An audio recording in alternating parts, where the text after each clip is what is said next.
hello. Oh goodness, how's it going everybody? Good evening. Morgan TV, thank you so much for the raid. Goodness gracious. How's it going today? Oh, hi. Good to see you all. Oh my gosh, I'm gonna get patted. How's it going, y'all? It's heckin' great to see you. Hello, Avery. Oh my gosh.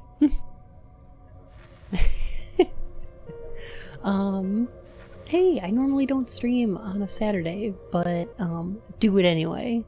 Because I've been putting off starting Origins for probably too long, right? What'd you get for Christmas? Some shirts. I like getting close. It's good. I'm sure mask refers to like medicinal masks. Huh. Putting off starting Origins, I can't imagine why. Right. So this marks the end of the good Silent Hill games and the beginning of the bad ones. Gosh. Where to start with this mess? More like Silent Hill Snorrigans. Ha. Got him. Got him. Destroyed. Dimension. I can't believe it's been 7 months already. Heck, thank you so much. But yeah, this game was originally developed by Climax Studios.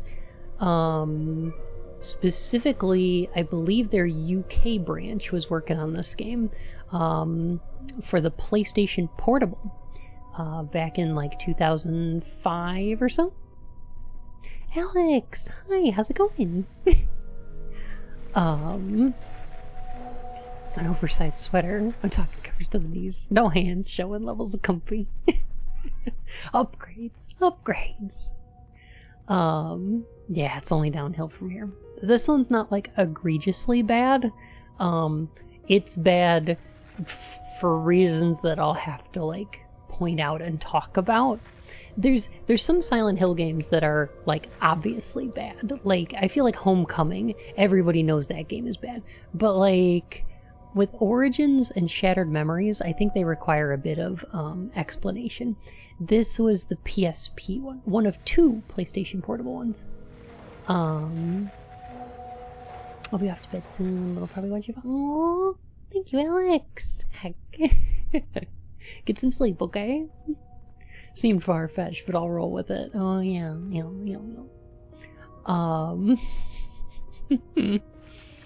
It's like there were two PSP ones. It was Origins and Shattered Memories actually got a PSP port, which was not good, as I recall. I think the Wii version of that one's the best one, but it also came out on PS2 and PSP. But anyway, down poor, perfect. I find the fan opinions to be interesting. I do too. I think mine are a little different from most, but I'm not 100% on that though. But yeah, heckin' Rocky's yelling at him mother's door because she's knitting and won't let him in. But yeah, so apparently this game was getting worked on by Climax Studios UK, and they had such trouble with the engine on the PSP that they wound up closing their entire studio and handing production over to Climax LA. When LA got their hands on it, they discovered blam blam blam blam Blam blam blam. What? I don't say blam blam blam. What did you prefer, introspective or based on the cults? I like both. I feel like they feed into each other really well. I think 2 and 3 are my favorites, but I like 1 and 4 as well. Like they're all good. Oh, you love this game. Oh, yeah. Hi, Dingo. Gladius, thank you for 7 whole months, and welcome to the Court of Hearts, Your Majesty. Gosh.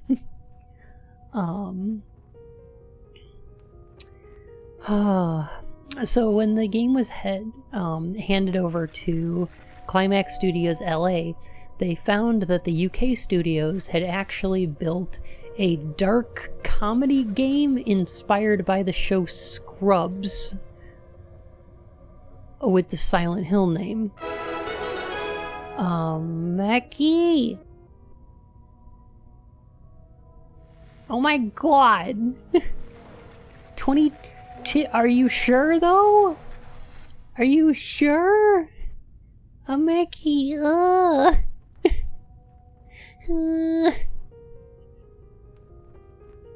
Hi Spaghetto, oh my goodness gracious. I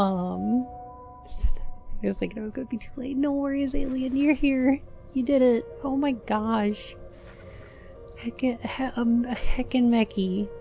Neilio Borland, Alex, Simon Says, Chainsaw, Avery, Kumomo, Megatrice, Tarnhiel Crow, Arcanius, Alvinus, Noir, RM Rick, Feelran Gaming, Weird Beards, Sarah, Suzukigun, Mini Hood, Just Chiba, Live Free or Cry, Welcome, and Ringo Usavala. Welcome to the Court of Hearts, Your Majesties. Heck. Oh my goodness. So I imagine Kingdom Hearts is a thing? Yeah. Yeah, I mean, well, one left. But sounds like that's gonna be a thing. Hi Blurs, how's it going? Have a good night, Alex. For the introspective stories, I feel the cult story was pretty much cleared up by Silent Hill 3. I agree with that, yeah. They added some stuff to it in 4, but it was pretty, like, ancillary information. Like, it was pretty unnecessary. It was added because they needed more things to talk about the cult with, right?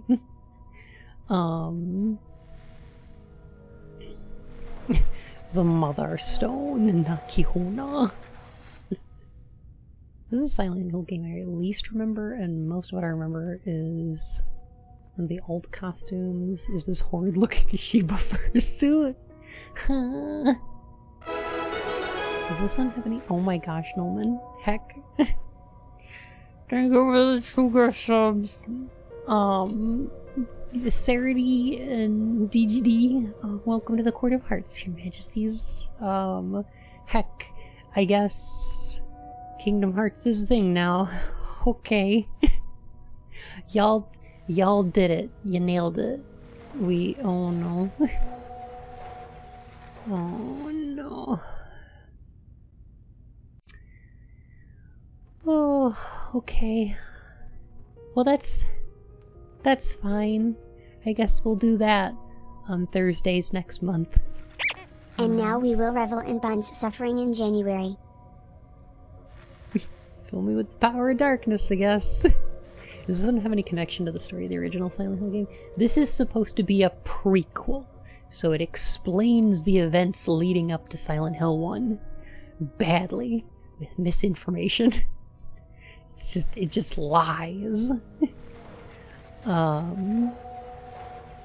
Heckin' great. Your full goofy voice rendition of Wake Me Up Inside. Oh, I'm gonna have to get Akantarian to help with that. AK does a really good goofy voice. There, sub goal is gone now. There it is. All gone. Anyway, I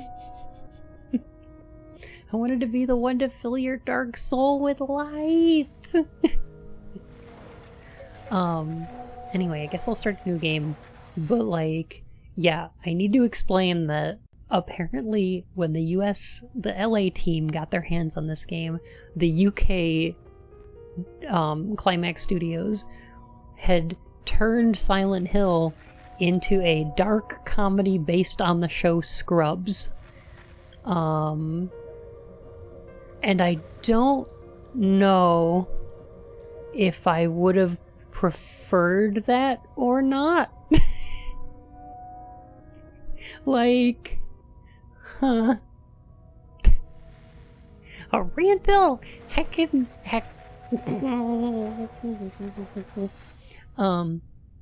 That sounds like the most British game studio thing I've ever heard. Nolan! And so it's come and gone, 4 months of time. It was so much fun, I made a terrible rhyme. You did. You were a poet and you didn't even know it. Nolan, thank you. Welcome back to the Court of Hearts, Your Majesty. Hag. Are they fucking serious? Apparently? Hey on! It's good to see you. I love you. Why Scrubs? I think Garth Marenghi's Dark Place. Had that come out yet? I'm not sure. This was worked on in 2005 or so.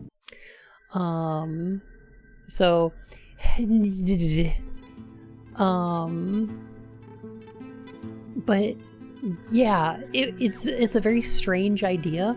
I think I would have liked it better. Because this one tries to use all the trappings of Silent Hill. Like, they had... Apparently Konami gave them a week to rewrite the script, redesign the monsters, and, like, turn the direction of the game around before giving them another year or two to develop it. So, apparently this script was, like, really rushed. And you can kind of tell. This game does have the feel of a Silent Hill. Specifically, Silent Hill 1 is what they're trying to go for. But it's written by people who don't understand the plot of Silent Hill 1. And so it has all the trappings of SH1, but it's all surface level. Like, none of it goes very deep. And that's the worst thing that this game does. Hi, Robot. How's it going? So, like, if you've never played a Silent Hill game before and you play this one, you'd be like, yep, that's a 7 out of 10. This is a pretty alright horror game for the PSP. Not too bad. But, yeah. Oh, not even Wikipedia. I actually own the summary that they went off of. Who'd I just pass there? I'll talk about it in a minute. Good, buddy? Treetop tall and wall to wall.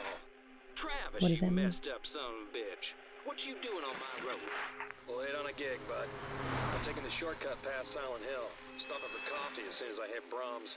I'm beat. Bad dreams still keeping you awake. I told you, man, a girl or two would go a long way. Sleep like a Silent baby Hill, with a the chicken week-long in your writing car. room. Guess I just don't meet the right girls, bud. Basically. Maybe if you weren't always blabbering about losing your parents when you were young, how you don't even remember how, why. Hey, chill. You don't see me bringing up your I agree. It would have been interesting at No least. need. My old lady keeps me fully informed of my feelings. The girl keeps notes. You mean she hasn't left you yet? Any day now. See you around, Travis. Take it easy. 10-4. Catch you later, buddy.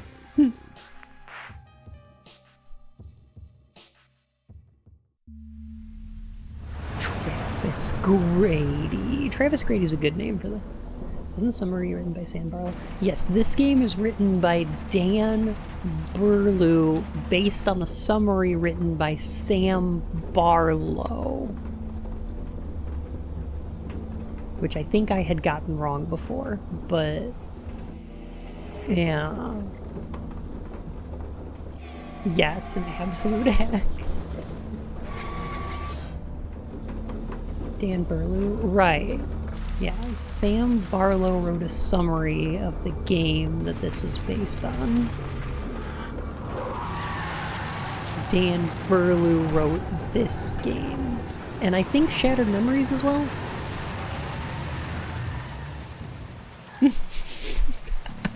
Right, Nova?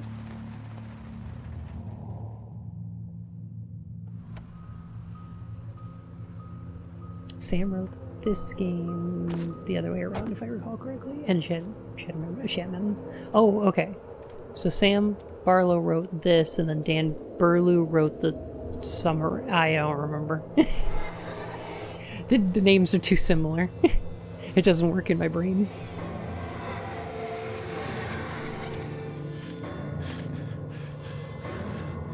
I don't understand what's supposed to be happening in this scene, is the thing.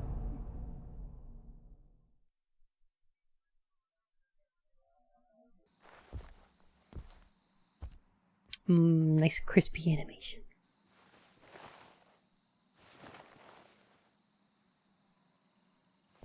Spoops are occurring. Like what Silent Hill is like. Oh, yeah.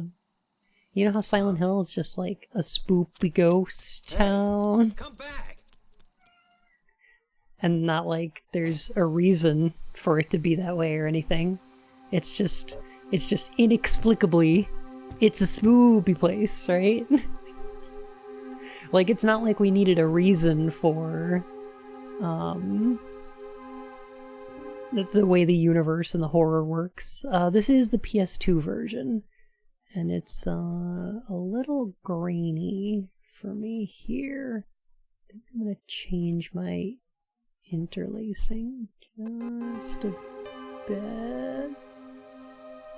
I think that helps a little. Reasons? Subtext? I know authors who use subtext and they're all cowards. Here we go. Yeah. So, there's parts of this game where I'm like, okay, I see where you're going for, and it's not a bad idea. Like, there's bits of this game that I think work, and there's a lot of it that doesn't. One thing that works here is the music. It feels very Silent Hill 1. Akira Yamaoka does a great job with sound design. And it sounds great. The soundtrack for this game is killer. Would recommend. There's some really good tracks in here that rival even 2 and 3s. Mary Elizabeth McGlynn does a fantastic job singing this section too. Super good.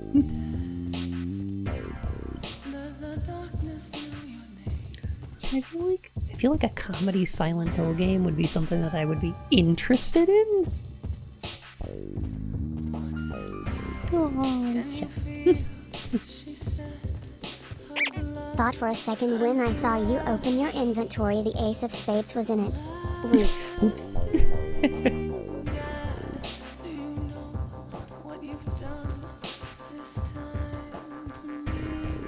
Alan Wake is almost that? Almost, yeah. I'd say so.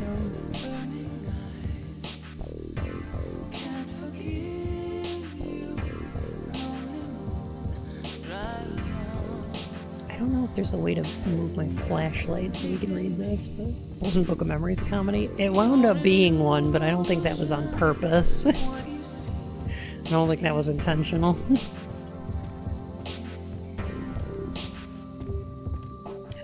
I gotta say, okay, this is one of the few PS2 games that also runs in 16:9.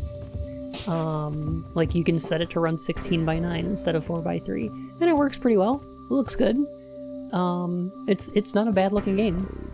Silent Hill games are very serious and would not be comedical. I mean, yeah, but like, I like games that are either really good, like Silent Hill 2 and Metal Gear Solid 2, or like really bad.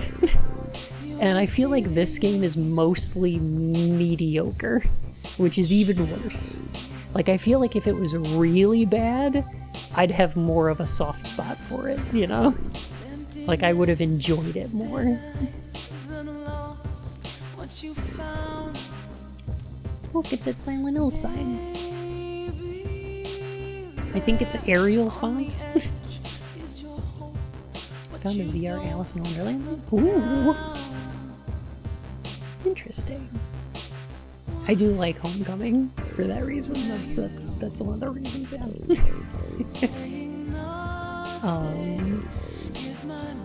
Also, look at this truck It's crashed here? I don't know why? I don't know what this is here for. So this sign, actually, I believe this exists in Silent Hill 1.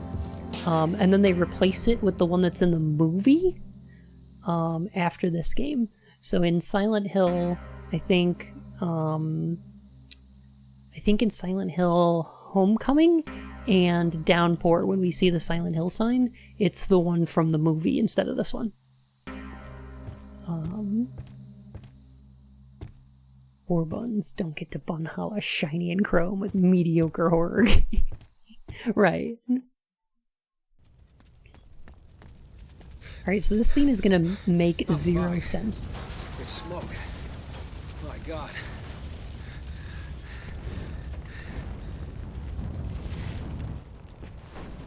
Is the implication that she set the fire? Is that what's going on here? Someone's in there.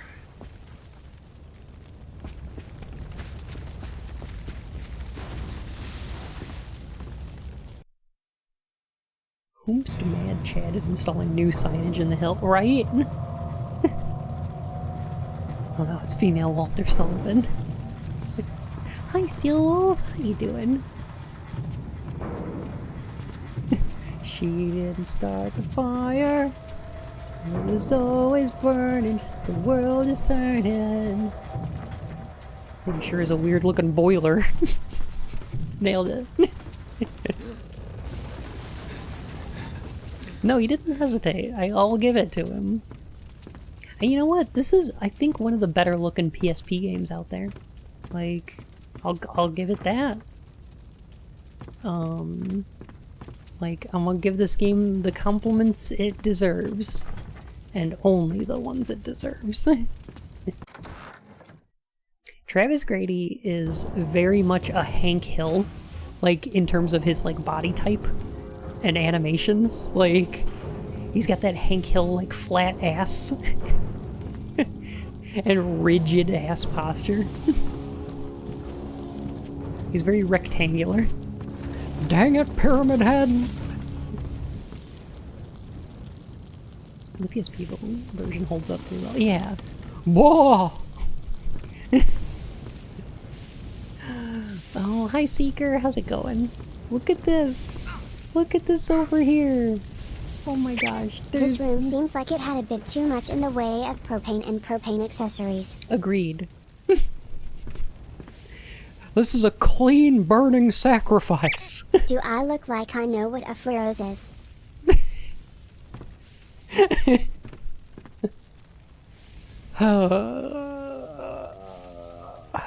Okay. Should we start complaining now, or are we gonna wait until after? That town ain't right.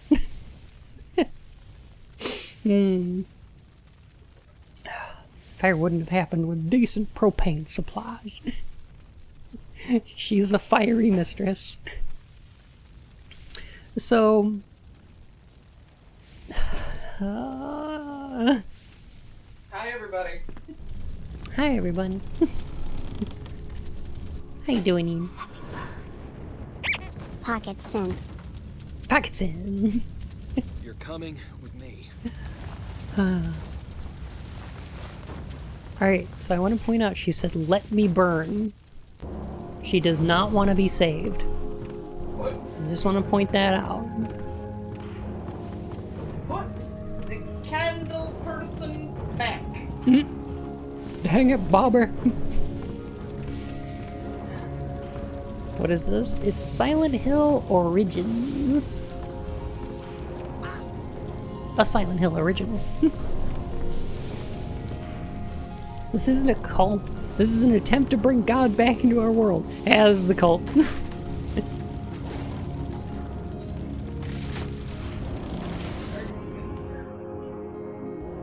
So, cult, if no one showed up to save this girl, wouldn't all their plans be ruined?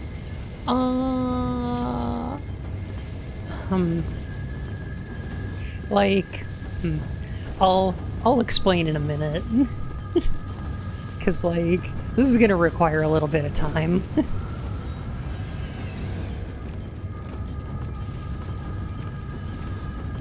Like, what the fuck was that? What even was that? That was magic, right? That's like Alessa casting spells to get out of here. Even though she's like, oh, no, let me burn. No, let me die.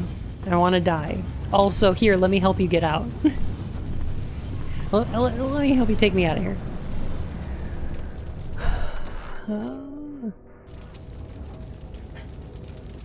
That skin would just slip off, probably.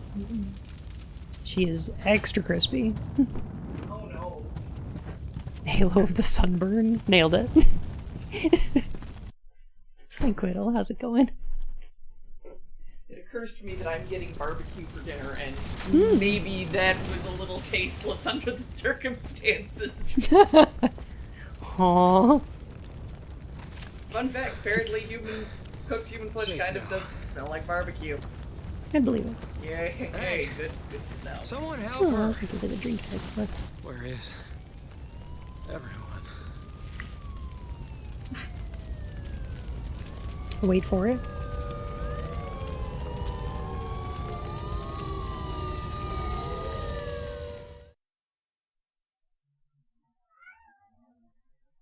Clearing a path for her is for his Sure. benefit, even if she wanted to stay. Kick it. Um, Rude.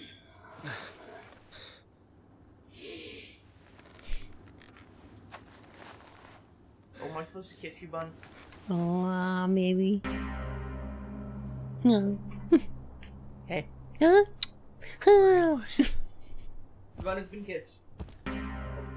Was her model just very intentional? Definitely not. Silent Hill. You know, What happened last night? there it is. That girl. Did she make it? They would have taken her to the hospital. I do like that this Coons sign is just the map to see from if she's Silent Hill okay. 2. Or Silent Hill 1. This is good. This is a good touch. It's so square. Yeah, I'm okay with that though. I mean, this is true, but have you ever actually noticed City to be, like, that cubular? Oh, this is only part of it. This is only Okay. like the Oh, old okay. Silent Hill That makes district. slightly more Yeah. sense. Also, I got a kiss.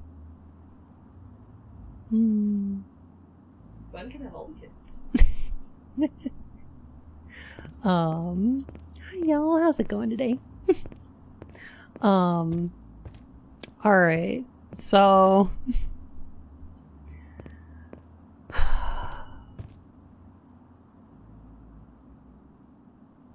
okay. Now, Travis Grady's driving down the road and then sees Alessa, which causes him to stop, like, crash his truck. Why can he see Alessa? Then he goes into the house where on the top floor, Alessa seems to be, like, in a circle and burning, right? Burning! Why is she being burned? We also see Dahlia, like, running away from the house. Why is she, like, hiding there and then running away? And then Alessa tries to save Travis by letting him, like, walk out with her, as opposed to saving the world. There's a lot of this that I have questions about why it happens, and it just comes down to the fact that the people who wrote this don't know what the plot of Silent Hill 1 was. Just from the 23rd annual Silent Hill barbecue. Yeah. No, I'm okay. I think I'm okay. Well, have a good night, Sophie.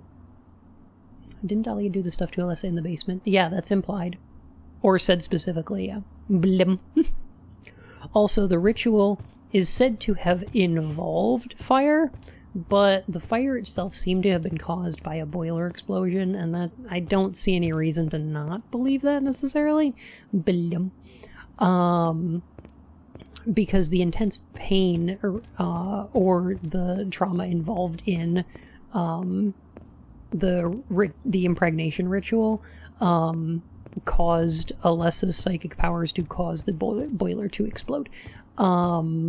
Like that makes sense to me. I don't know why they would need to change it to the top floor instead of the basement.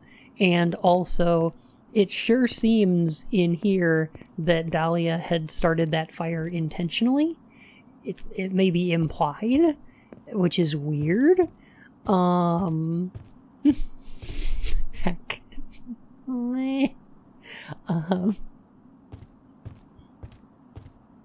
Yeah, maybe Demon. There's also, like, the fact that Dahlia's not rushing in there to try to save Alessa because the ritual worked, right? So why isn't Dahlia trying to get Alessa out of the fire so that she can birth God? Like, why is she just running away and letting some schmuck do it? What the heck? Oh my god. The impregnation ritual? No. Ew.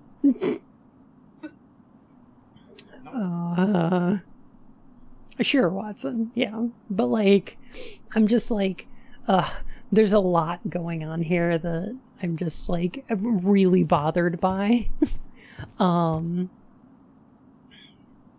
Just that Dahlia and the cult locked her up in the hospital basement afterwards and forced Lisa to take care of Alessa. Yes, although there is a document that talks about several houses being burned in a boiler explosion that caused, I think, 6 or 7 houses to burn down, which is implied to be a result of the ritual. So I have a chance now. Miracles come. Oh, thank you. Heck. There wasn't anyone from Team Silent on this game. No, there was not. What does the wiki have to say about this game? The wiki just rolls with it. It's like, yeah, that makes sense. How does it always?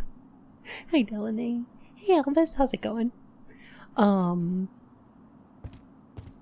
Like, Dahlia put all this work into making the ritual happen so that they can birth God and bring about an everlasting paradise for all humanity, and she's like willing to give her life and her daughter's life in order to bring about the return of God, and she's just like, oh, there's a fire, I guess I'll run away. Oh no. And it's like, nah.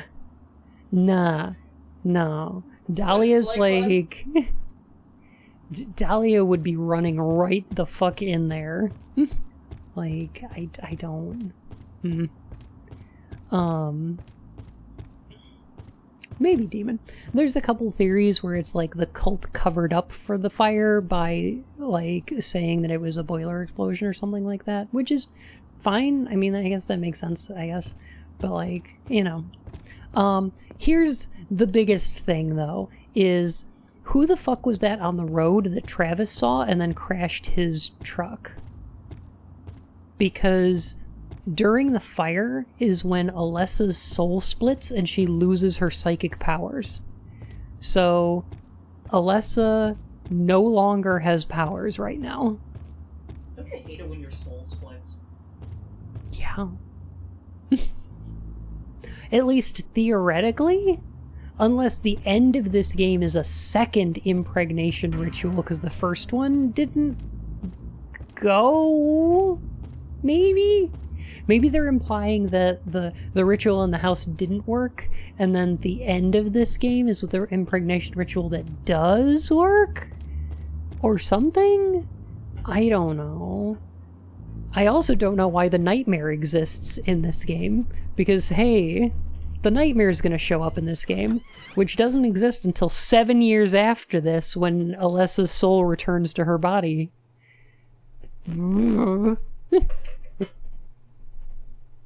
Fire fertility is unreliable, I guess. Cool cola.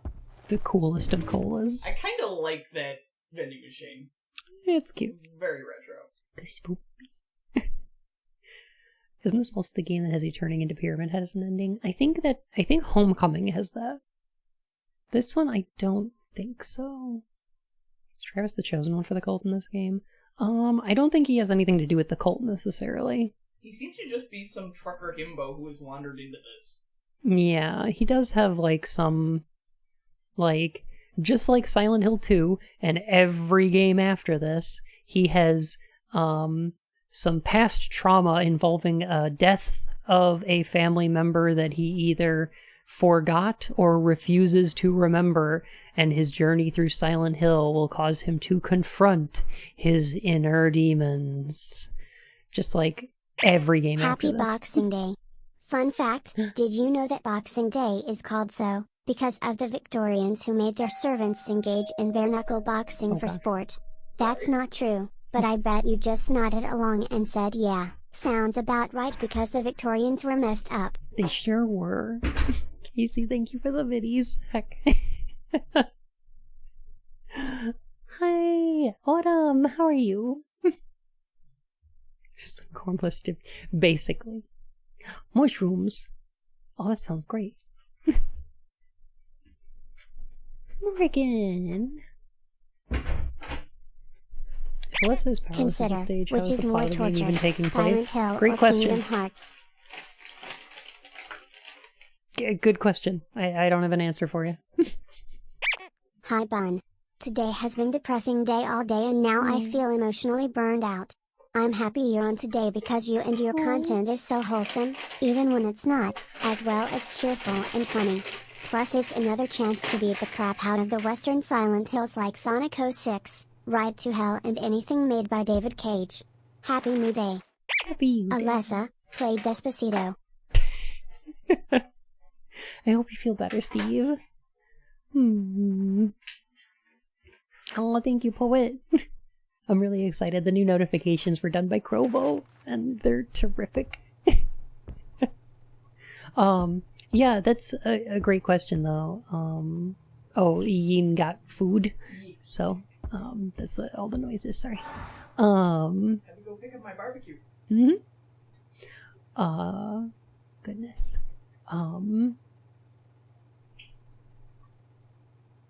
There we go. Game saved. So there should be people in Silent Hill, right? A whole town full of them. You would think that. Probably, yeah. There should be another 7 years before it becomes an entire, like, ghost town. So, yeah, there should be a lot more people here than there are.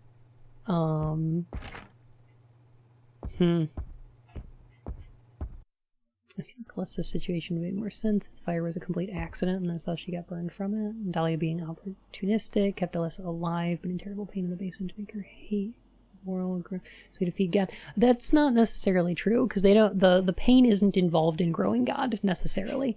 It is in Silent Hill 3, but that's different.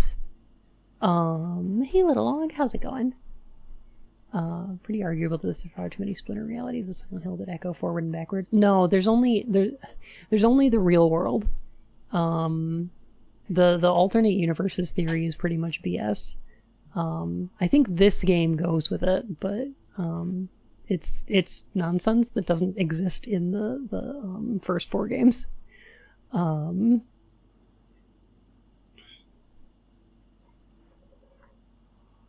think this game never coming out would be less evil than realize. Oh gosh, she probably should have. Is it BS if it's also canon? It's only canon in the later games. Like, clearly Downpour is going with the idea that there's like alternate universes or whatever. So it's like, can't possibly exist in a world where birds are. The first 4 games just take place in the real world, except for some segments of 4 which take place in Walter Sullivan's Nightmare. So up until this point, there's been no alternate universes yet. The thing is that, okay, so in Silent Hill 1, what the actual story is is that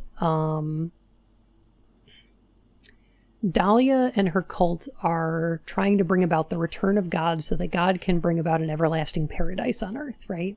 With no pain and no suffering and anything like that. Dahlia has a daughter with psychic powers. She gets bullied in school. She only has one friend, but she has the ability to manifest her thoughts into the real world. Dahlia decides that this is a great idea for bringing about the return of God because she can make Alessa create God in the real world through her psychic powers, right? So her and the cult, Dahlia by herself goes behind the cult's back, takes Alessa into her basement, and performs the impregnation ritual. During this ritual, something happens that causes the house to burn down. The pain of the fire causes Alessa to be able to split her soul into two. So, one half of her soul is still in Alessa, burnt and in the basement. The other half becomes a child named Cheryl, who is found and adopted by Harry Mason and his wife. Over the next 7 years, Alessa is cared for in Alchemilla Hospital, but Dahlia and the cult work to bring the other half of her soul back because she cannot birth God without the other half of her soul. She requires her psychic powers back, which she does not have because she only has half of her soul. Dahlia performs a spell which involves great anguish and a perpetual nightmare. The performing of the spell to return the soul to Silent Hill is what causes Alessa the pain that she's in and the reoccurring nightmare of God's return, right? So presumably if the impregnation ritual went well, she wouldn't need any kind of pain or suffering in order to bring about God's birth. The God feeding on the hatred thing is introduced in Silent Hill 3, and it's because the God is malformed from the ritual being ruined by Alessa stopping it, right? So for the next 7 years, the town should be basically normal, and some of the younger people in town should be leaving, but it should be relatively inhabited. There's not a big amount of tourist trade right now. But you know, where's the sub goal? Oh, we met it. We did it. Heck. It's kind of a shitty tourist trap. Yeah, sort of. Yeah. So it's very strange that this game both has the nightmare, which shouldn't exist for another 7 years when Alessa's soul returns to her. It's got a second ritual that takes place elsewhere towards the end of the game. And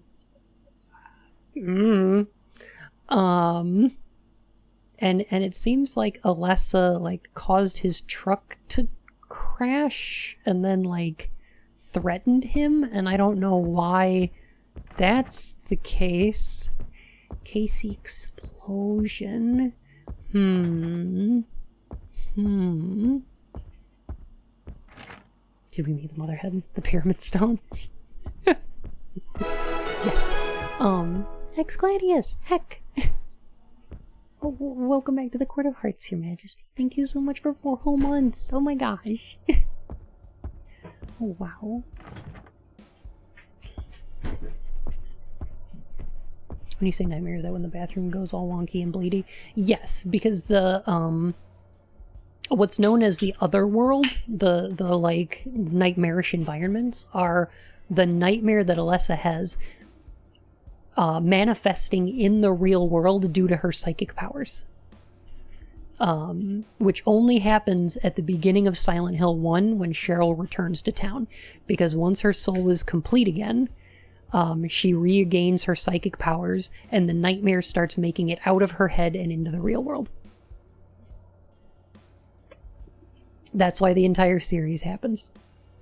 So you can't have like a prequel game and still have the nightmare, because it just hasn't happened yet, you know?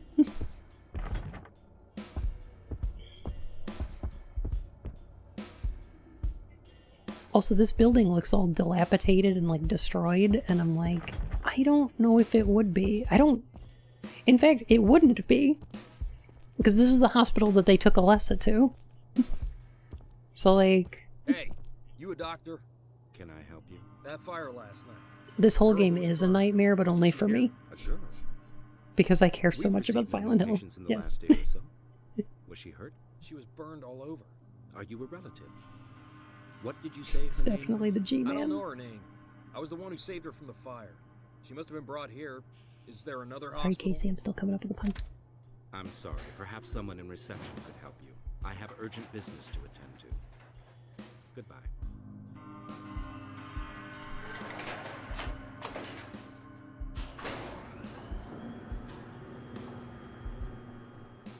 Casey, I love you, beautiful facey explosion. Go get some water. Go do it.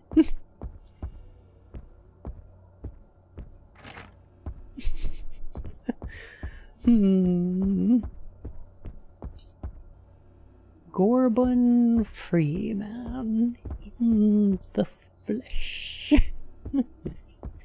Why is the Western takes and Japanese takes and American settings so bad? I don't know if it's like a West versus East thing. It's just that like this game was written like Silent Hill fan fiction, you know? Is there another hospital in Silent Hill? Bad news, buddy. This town is nothing but hospitals. Yeah, at this point in the series, there's this game adds a third hospital to Silent Hill. And then I think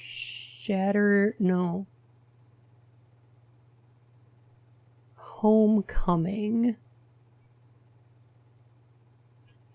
changes Alchemilla to like a mental institution. So this game has this game adds Cedar Grove Sanitarium. We've got Alchemilla Hospital, which is the general hospital, and then there's Brookhaven, which is like the like mental health hospital, and then this one adds Cedar Grove Sanitarium, and then I think it's either Shattered Memories or Homecoming changes Alchemilla into a mental asylum. So we've got 3 mental hospitals, no general practices. It's yeah, okay, sure. Yeah, it's fine. I'm gonna stream an Alchemilla the fan-made game. I might do some fan-made games. That would be a fun thing to do for like a day. Just do a bunch of fan-made stuff, you know? I think we're maybe supposed to be in an alternate reality where none of the town's folks are around, which is why the hospital is all fucked up. That's correct, even though that doesn't make any sense in this universe, but okay. But that's correct. Because of the nightmare, not because the town people are lazy. So according to the previous games, the town's a ghost town because tourist trade died up. There's not a lot of economic opportunity and a lot of young people moved away. So it just kind of became a ghost town because like there's not a lot of jobs here. That's all. If you hadn't asked to write a Silent Hill game, would you? No, definitely not. I think anything I write would also be pretty bad. Because I would want it to make more sense. I would want to write rules and logic to the universe, and it shouldn't be like that. It should be more dreamlike. Sylvie.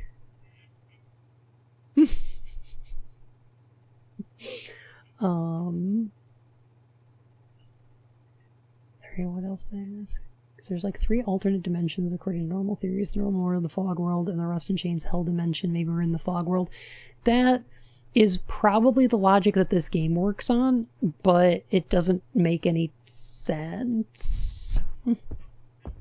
Because that's not how, like, Silent Hill works, you know?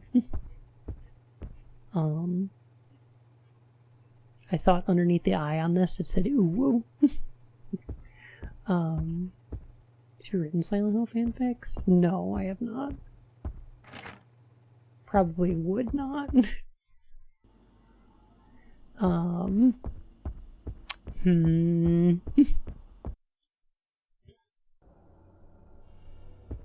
Hill Origins also doesn't make any sense, so I feel like my theory is confirmed.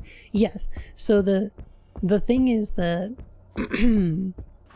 this game's story is based on a completely incorrect plot synopsis of the first game.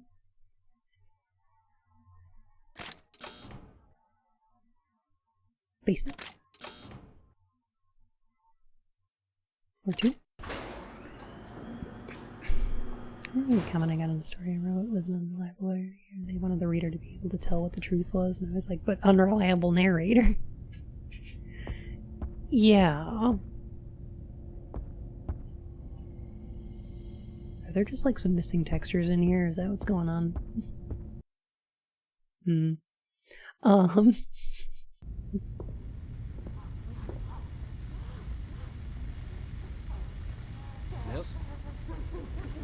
Man, this game is dark. You okay? Like visually.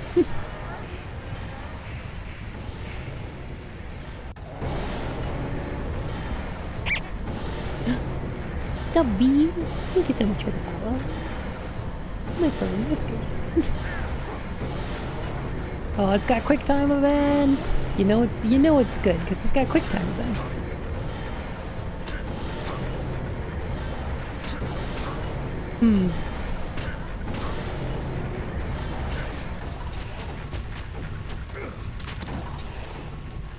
Stomp him. Why does Travis get the sexy nurse type? I'm not sure Alessa would be making those even if she could right now. Correct, because they were a manifestation from James Sunderland's 1, 2, mind. 3, and 4 have some pretty fucked up and provocative imagery, but the Western titles have aesthetics that's so visually tepid and boring, not just the narratives and mechanics. Agreed.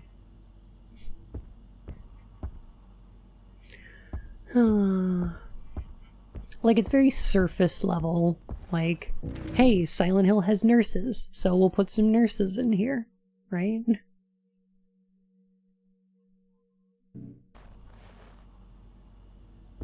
Let's make this game now with QuickTime event?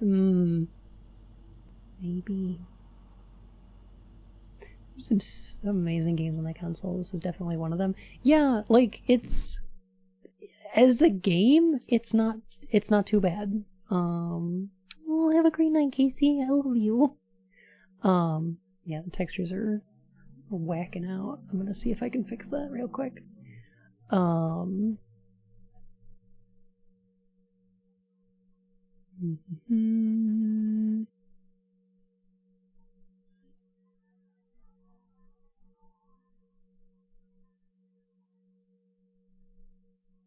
See if I can increase the frame buffer.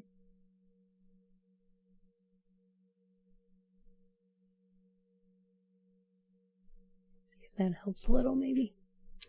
Anyway.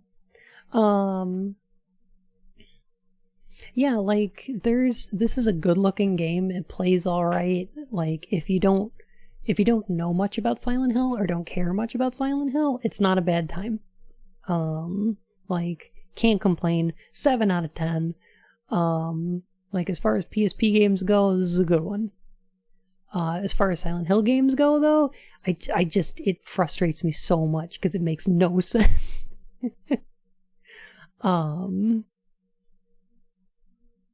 I think the monster nurses could be an interesting thing, but it would be more interesting if the monstrosity was more related to the characters. It would be, but that also wouldn't make sense because, like, in Silent Hill 1, the characters, yes. Not the character you play as. But yeah. There's this problem that the later Silent Hill games have where they think that the monsters need to be manifestations of the main character's like psychosis or darkness or whatever. And it's like, that's only true in Silent Hill 2. In Silent Hill 1, the nightmare comes from Alessa's mind. So it's Alessa's nightmare you're going through. In Silent Hill 3, it's Alessa's nightmare returning through Heather's subconscious. And in Silent Hill 4, it's Walter Sullivan's nightmare. So it's like, it's even scarier going through somebody else's bad dream than just one of your own, right? Alessa's all fucked up and was in the hospital, so she manifests nurses. Correct, but they should be the nurses from Silent Hill 1, not the ones from 2, right? Alright, Bun and chat, take care. Time to go prep for Pendragon with the boys. Wish us luck, we've still got at least one more Saxon raid to repel. Have a good night. Have a good night, and see you, Delaney. Thanks for hanging out.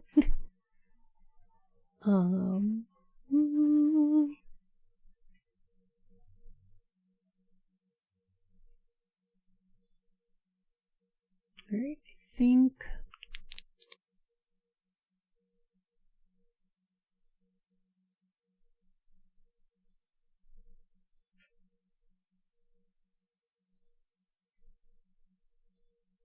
Alright, let's give this a try. By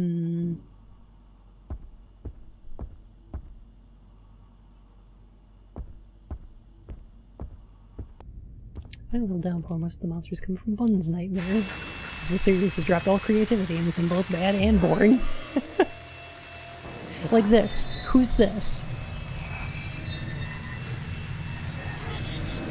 Because like when Alessa's running around in Silent Hill 1, it's her astral projection.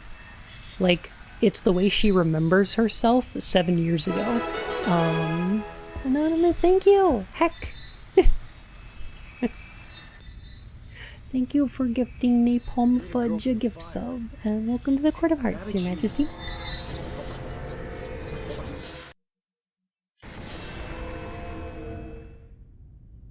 I'm seeing things. This ain't right.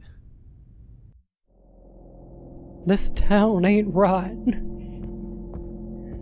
Little girl's Alessa, I guess? I don't know why she's putting blood on things. It doesn't make sense for it to be Alessa, though. Because Alessa just got burned. So, like, I don't. Give me 1 sec. I'm gonna switch. Heck. Here is. I too am seeing things. Enter the Buns man. Enter the Buns man. Thank you, Iris. Heck. Oh, it's Alma. Yeah, that makes sense. Oh my goodness. I wonder if this is gonna slow things the heck down, though. Like, if this game starts running in slow motion, I'm gonna be upset. The Bunsman enters you. Well, accept your toes, they enter the Bunsman. Jeez Louise. Alright, I'm gonna reset. I'm gonna reset my PlayStation.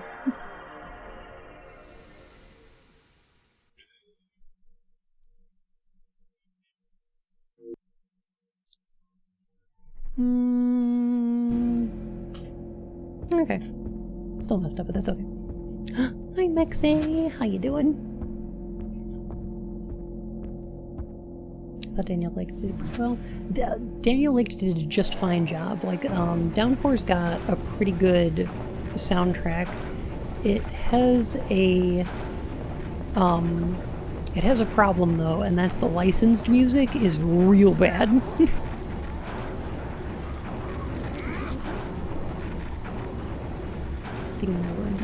Aww, I'm glad. I hope it's not too annoying because I'm just like complaining a lot. The Korn song? No, I mean specifically Born Free. It's just like every time it shows up, I'm like, Jesus Christ, this is too on the nose. It's so dumb. It's like, yeah, I get it. He was in prison. I get it.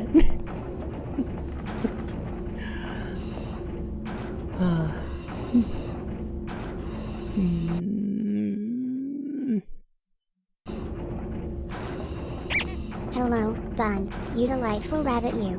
Hello, Thalion. How are you? But Bun, do you understand he was in prison? Yeah, it's because there was all every hallway is filled with clocks and cages and bars and chains and bars and cages. When's happy hour? I got it. Yeah, I get it. Thanks. Like it was prison. I know.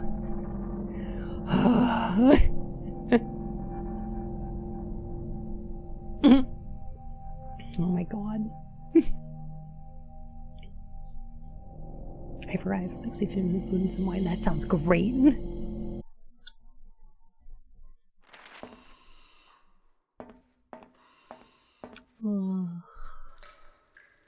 Such subtle, very, very... Okay. Now the screen is just black. Right. X-ray noses bounces on you, ooh, you're so warm. Couldn't help but notice your bolt from across the floor. Nuzzles your necky, wacky, till dimmer, till the hee-hee. Cause your baggy ass pants, oh baby, you so musty. Take me home, pet me, and make me yours. And don't forget to stuff me, see me like my little baby. Tail off all your bulgy, wonky kisses and lickies your neck. I hope daddy likes nuzzles and wuzzles your chest. I be getting thirsty. I felt compelled to donate this number, for a new reason. For any reason. You know. Reason.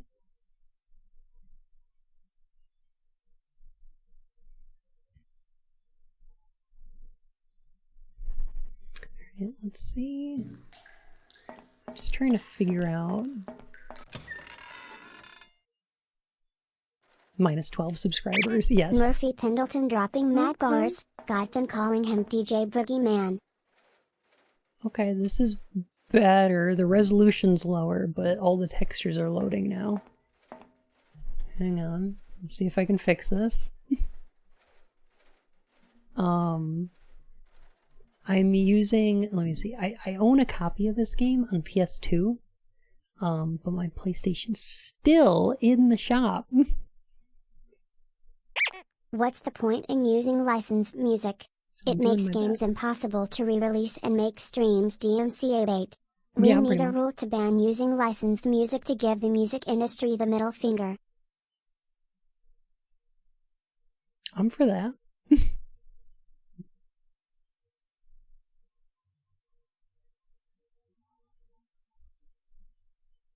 Okay, so if I do software encoding, it loads everything, but I can't upscale it.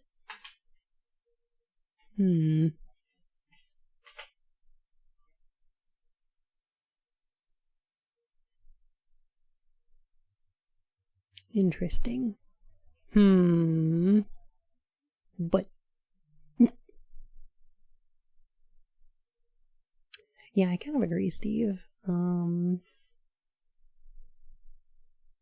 Yeah, it's either flashlight and texture issues or low resolution. Gotta pick one. Well, I'll go low resolution then. Play it as intended, I guess. But them. The only way to fix it. Okay. Well, that's Silent fine. Hill, You know, technical difficulties. The real horror is the Gonna go with texture it. issues. you bet. Like, we're using nearest scaling, but I think bilinear might look a little better. That's fine. It's cool. And just mess with it just a little bit. I think we'll get it looking alright. I think it'll be okay. Yep.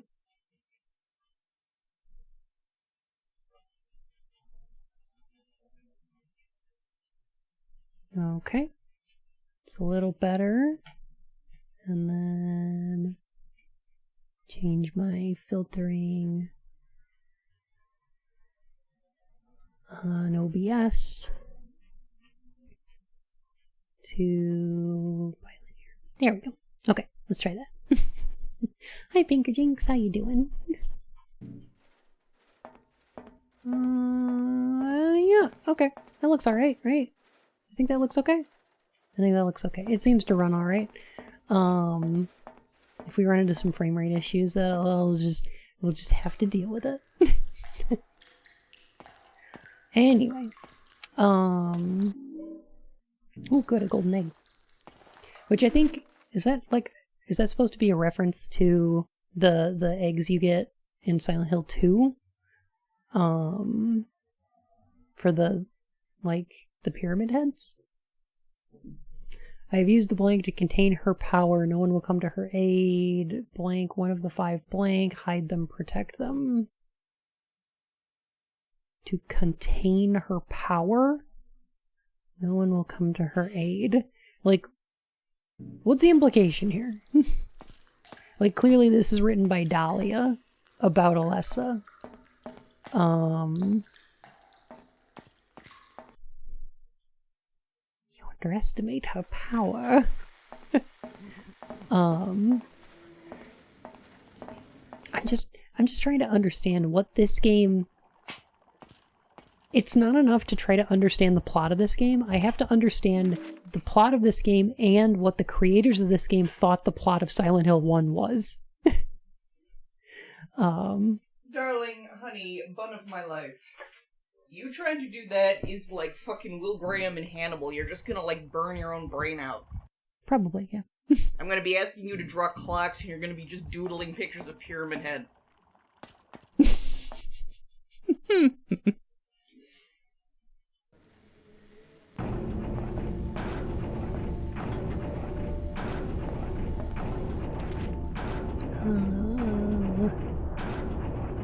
Staircase down there in the nurse center?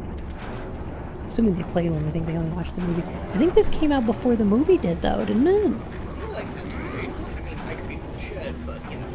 Oh gosh, that fixed the shadows. They look okay now. They look alright. Drive yourself to that point. Y'all are making me play Kingdom Hearts, so, like, I don't know. I feel like we're there. Functionally different. Like, as much as it is absolutely out of its, like, gourd, weird, and illogical, you don't care about Kingdom Hearts that much. That's true.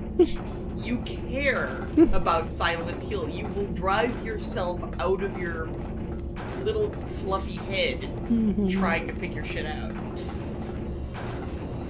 And I'm going to be sitting over here, a hyena dressed in a very nice Hannibal suit, and going, Tell me, Bun.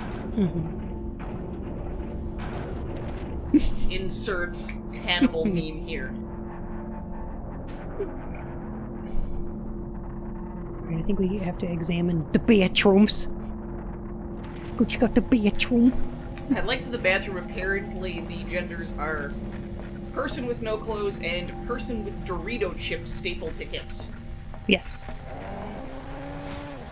A year later, but the way I remember it was because they mentioned the snow being ash in this game. Oh god! Oh god, yeah, the fucking...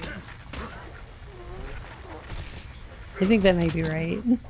Anytime we bring up the whole ash snow thing, all I can think of is that one dude who tried to, like, impress me with his Silent Hill knowledge. And Bun is the Silent Hill expert, and I told Bun about what this guy was saying, and Bun just about, like, laughed himself into a coma because it was clear the man who was trying to be all big and smart about the Silent Hills had only ever watched the movie. My lucky quarter! Ooh, OB positioning. So it was winter, none of the other games have snow. Where did this even come from? The movie. It came from the movie, 100%. And I think they mention it in Homecoming. Like, I think it's Ash in Homecoming, but that's because Homecoming came out to coincide with the with the Hill film. drink. Amy 31. Yeah, Bun's walking around in Silent Hill going, "This is my design." The dog did it. I mean, you're not wrong. At least according to Silent Hill 2. The dog definitely did it. Alright, Amy 31.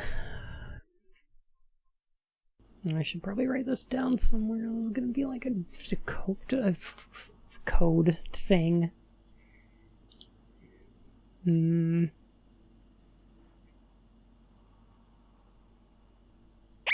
But Bun, the fires still burn underneath Silent Hill. Yeah, you bet. There's no fires. Can't somebody... I mean... Mhm. So, I made this proposition earlier, and I do think that we should, once we get through all of the Silent Hills, next Halloween, we should play the Outlast games. Oh, yeah. Because I feel like the second Outlast game would have been ripe for things like, if it wasn't already, I feel like there might have been a thing about, like, coal mines burning If you under that beat city or KH, town. I will whatever. do a body paint of Bun's mangled. Like, Oh, no. ugh. Okay. No. Outlast 2 and me have a really painful relationship with each other where I really want to like it.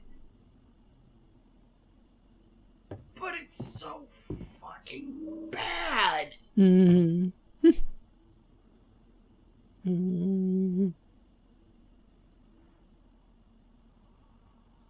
Mech, I don't know. But Bun, the coal mines, and the romance between Heather and what's-his-face. Oh my god. Mech, I don't know which town you mean, because I don't remember where Kindergarten Cop was filmed. But definitely.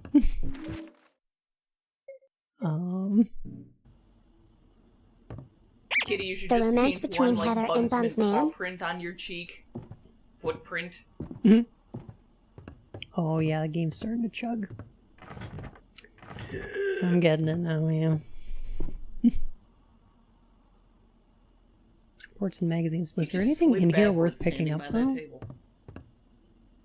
Was there anything actually in here? Oh, okay, Lucy 23.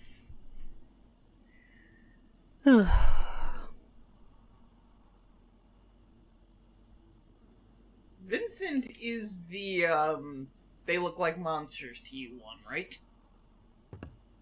Oh, Mac, that was the movie and the movie only. The games have nothing to do with that. What? My what?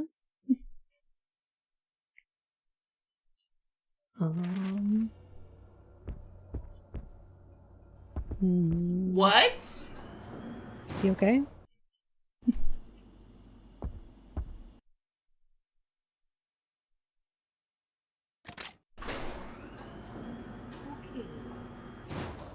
Just like work around on the game hardware mode. Only the top half of the flashlight will show up. Great. Love it. See, Bart, I thought about it. Well, quit it. No. I looked in the trap right.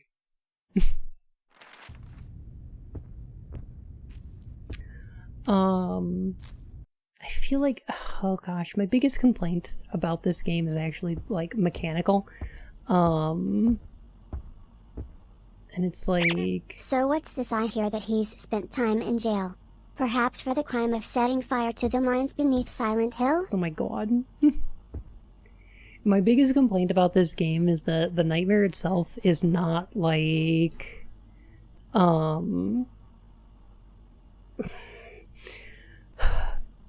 having these mirrors around that let you just travel into the nightmare whenever you feel like it makes the nightmare of the town both conceptually not make any sense, but also like mechanically uninteresting, because it might as well just be a door into a different area of the game. And like in in the Silent Hill games, when the nightmare shows up, it's supposed to be like things are about to get worse, like way worse. It's this like creeping fear that exists where at any moment the universe itself can just turn against you. The environment you're running around in can just come alive, and like it's like this overarching horror that exists, right? But here it's like, oh, you can go into it if you want to, but if you don't want to, then you know, you can just not. Except you do have to, because like in order to make it through the game you gotta walk through some of these like nightmare areas, but it's like, I don't know, it's like it's just not scary or particularly interesting.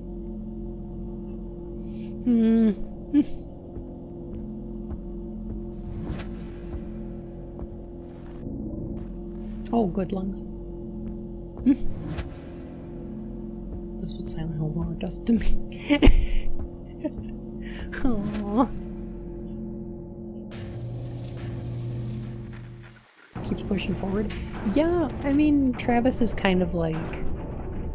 Travis is such a blank Do slate. I feel like going through the nightmare world full of freak monsters that want to kill me?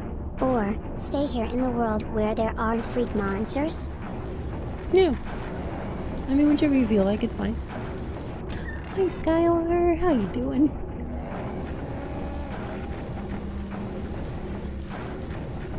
It's about to get way more confusing because the games start being made by people who don't understand it. Like, you know. Watch from the Resident Evil movies. Oh. This should be 2331.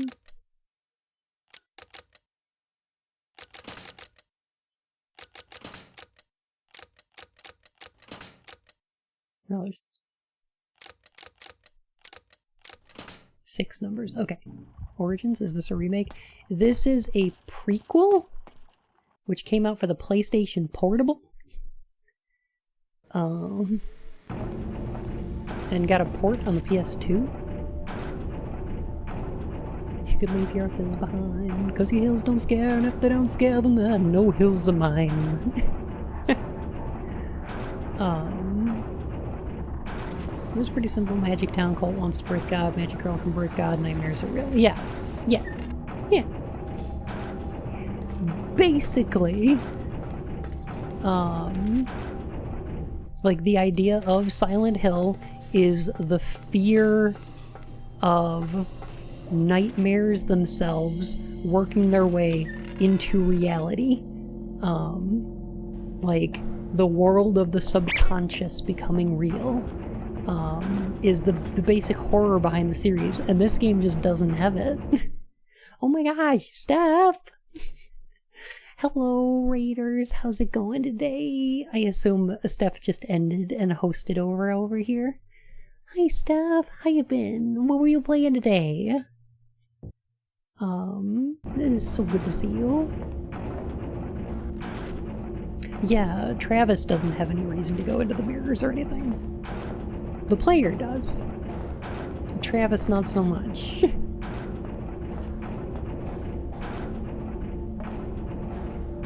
Hots! Oh, Heroes of the Storm. That's what I'm assuming that is. Been a lot of fun. Oh, I'm so glad. I've actually been going back to one of the games I started with too.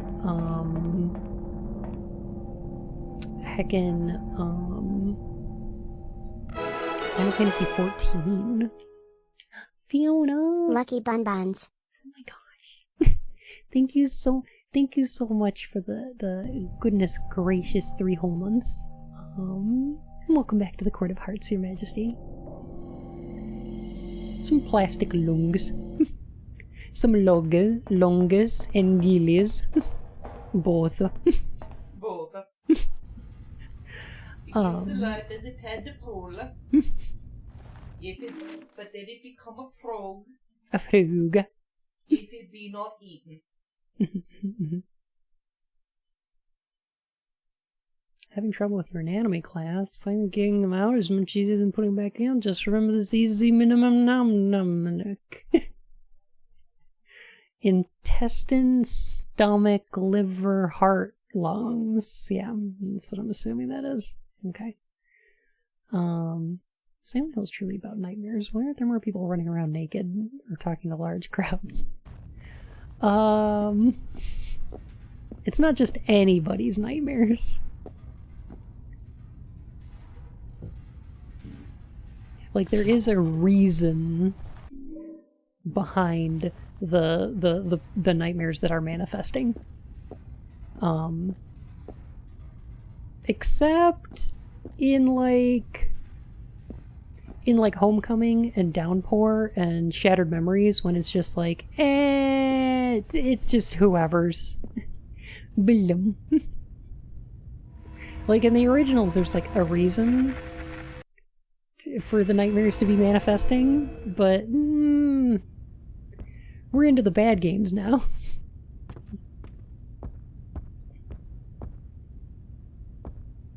And it's less like the horror of going through a nightmare which is not your own, of interacting with the subconscious darkness of a mind that is alien to you as you are to it. And more like, you have problems, it's spooky. Like, you have problems, do you face your inner demons? Okay, you did it. You can get out now. It's more like, the town is a purgatory that you can't escape from until you deal with your inner demons. And your inner demons are somebody in your past died and you either refuse to remember it or you did it. Can't remember. Yep. You mean there's not a reason for an armless man smog monster to be walking around? But what about the coal mines? No! Heck. You ever played Sanitarium? I think I'm familiar, but I haven't played it myself.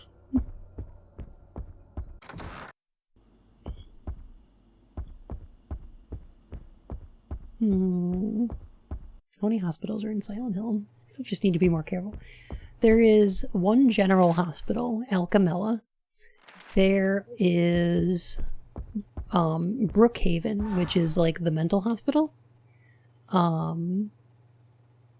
This game adds Cedar Grove Sanitarium, which is an asylum. And then I believe I don't believe it's Shattered Memories. I think it's Homecoming that changes Alchemilla into Wait, the Cole family owns mines near Silent Hill? Didn't Yes. they lose the family fortune because of a fire of some kind? Oh my god.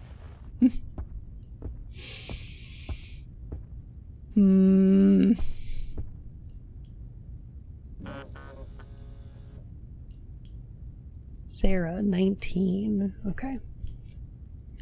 19. I don't need to remember the names. PC Adventure, mental hospital and stuff gets on. It sounds neat. I'm usually down We for that best kind be of stuff. careful, or else Bun is going to bap us all Best. with a newspaper. I'm this close. I'm this close.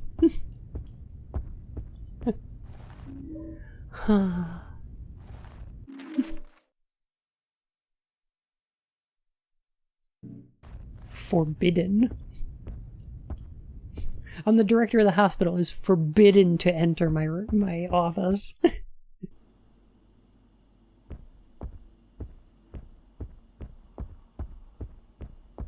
I've got like a digital newspaper subscription. My favorite Silent Hill character is Sean Bean. Oh, what a coincidence. My favorite Silent Hill character is Jon Snow.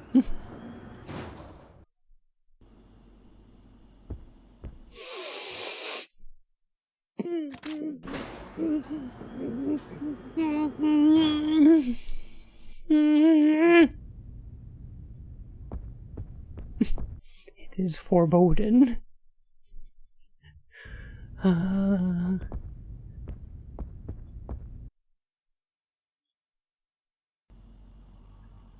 Malcolm McDowell in a mesh shirt. That's a good choice. Was that elevator screaming? No, that was me. That was me. Just screaming internally. And sometimes extra. Fun is this close to making us read the newspaper. I'll do it too.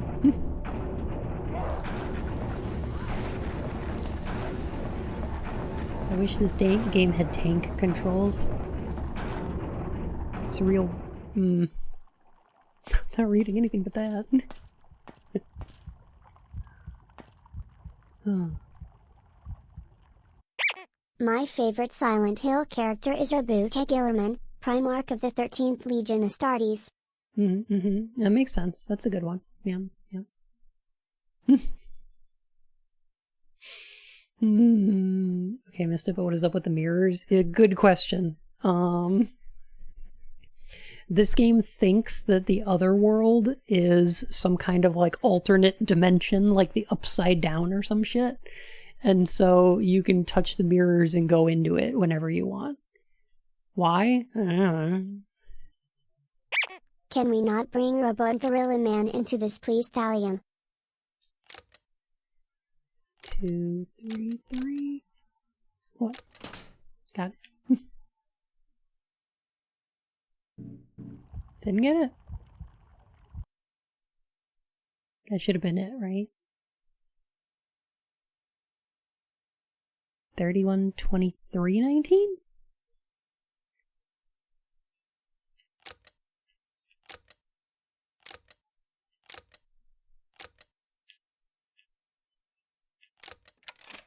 Oh, okay, I got it backwards. It said like age before beauty, and then there's 3 like women's names painted on walls around the hospital, and then you have to enter them on the thing.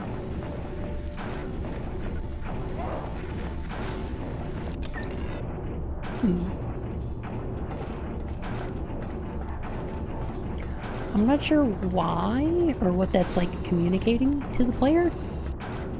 Aside from like maybe that Kaufman was like a perv or something, which is something that this game certainly would probably communicate.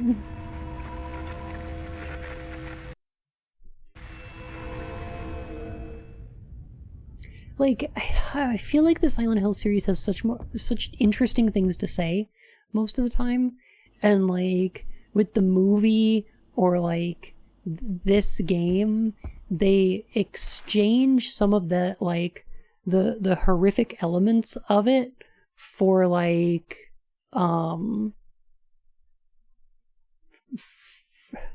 to instead have like perverts. Right?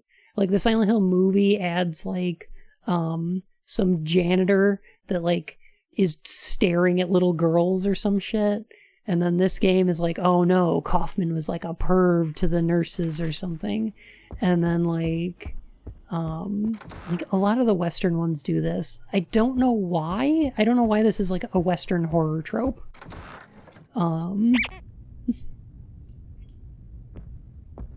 The detective didn't come across Alyssa after the fire and burned his hands trying to feed her from a giant metal dinner plate pendulum. Maybe.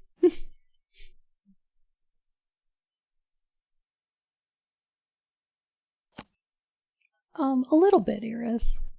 But it's more about like Heather's internalization of that rather than like people who are pervs, you know? Can we actually have something that doesn't immediately make custodians and nerdy people into immediate perverts and predators? Please? Please and thank you? The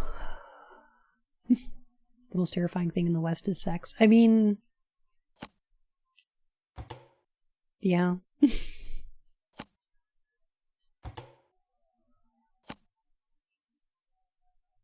Nope. Heart, then lungs. what about half the point? Yeah, it's not about the people who are perverts. It's about like the internalization of Heather like being leered at, you know.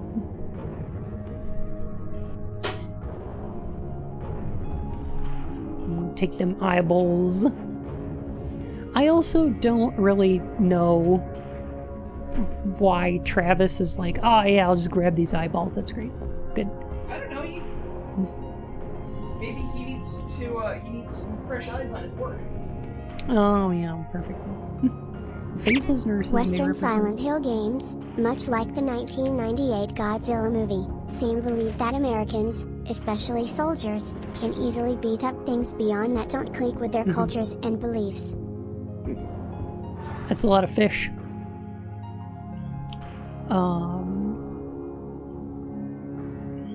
Here we go. Alright, what does the Silent Hill wiki say? The faceless nurses may represent Travis's possible sexual anxiety. It is noted at the beginning of the game that Travis just doesn't meet the right girls, and to make matters worse, truckers are known for having strained or non-existent love lives, due to their profession not only being time-consuming and fatiguing, but also for taking them away from home for days, weeks, or even months at a time. Okay, like throw shade on truck drivers, jeez. The fuck does that mean? He says he might be a serial killer. Oh my god.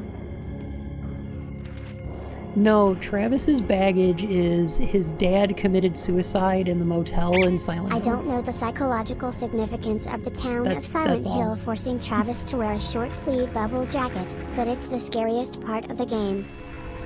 That's true. I, a gamer, can make a rough estimate of the actual sexual lives of truckers, right? Look, what the fuck is that?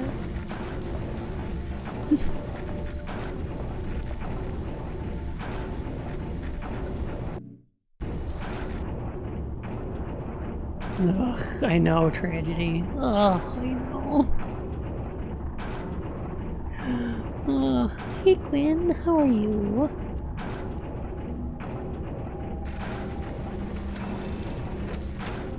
Oh yeah, we got more Silent Hill. Origins.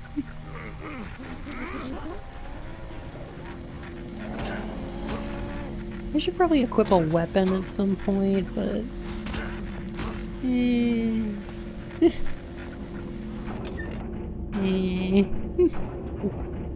know. Oh, look, she's been cut open and her eyes are missing. What monster could have done this?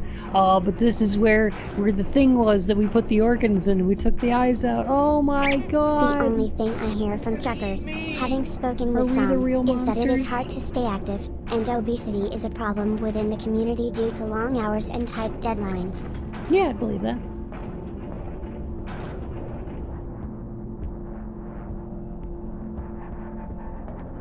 Is it more effective to just run from things in this game? It should be, but there's also a lot of areas with like very narrow hallways.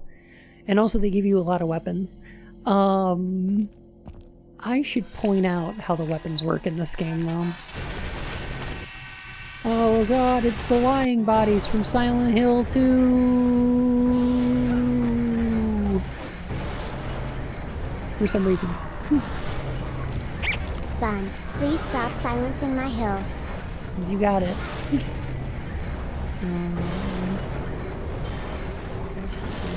got this. I got this.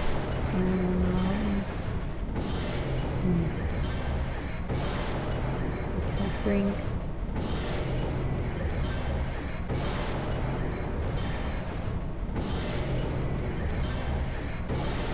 Wow. Video game. Oh, there we go. Okay. So y'all should notice there's a little plus icon in the bottom right hand corner here of most of these items. So items that are green have high durability and will last a while. Items that are like orange or red are more damaged and will not last as long. and items that are yellow with this little explosion icon are one-time use. In this game, you can hang on to several televisions, IV stands, alcohol bottles, toasters, okay.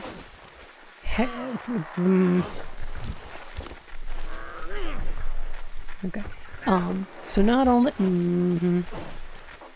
not only is there weapon degradation, but there are also one-time use items,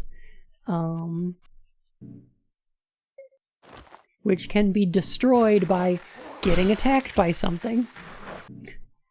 Is this a boss battle? Not exactly. Right. So I have an orange plus sign. Got it. Yes.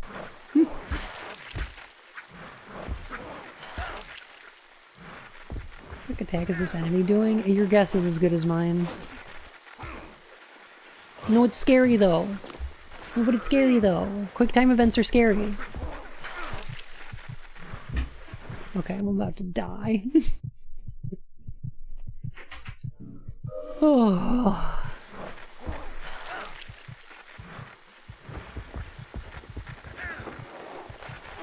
Okay, so don't... Okay, I've learned how to fight this enemy. Don't stay at range, because then he shoots things at you. Don't get close to him, because then he does this unblockable automatic grab. Instead, you should... I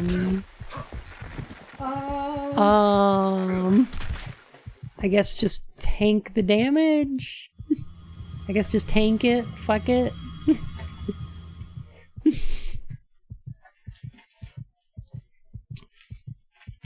So Silent Hill 1 has you visiting several locations. Sorry. It's fine. Silent Hill 1 has you visiting several locations looking for a mark on the ground that Alessa is spreading around town, right? Dahlia tells you it's the mark of Samael. It turns out it's actually the seal of Metrotron. And Alessa is astral projecting herself to all these different places so that she can spread this seal and stop the cult's god from manifesting in the real world, right? This game has you collecting pieces of the Flauros, which is then used in Silent Hill 1 to do stuff, right? But like, What is this? I'm not sure why it's here or what it's doing. You. What was that thing?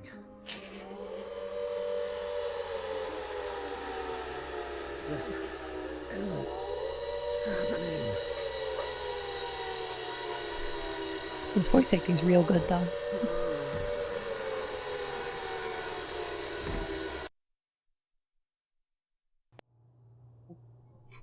Are you okay? Look, it's Sorry, did I startle Lisa. you? Her face is weird, but it's Lisa. My name is Lisa. I'm a trainee here. Are you waiting for someone? No. No, I'm just...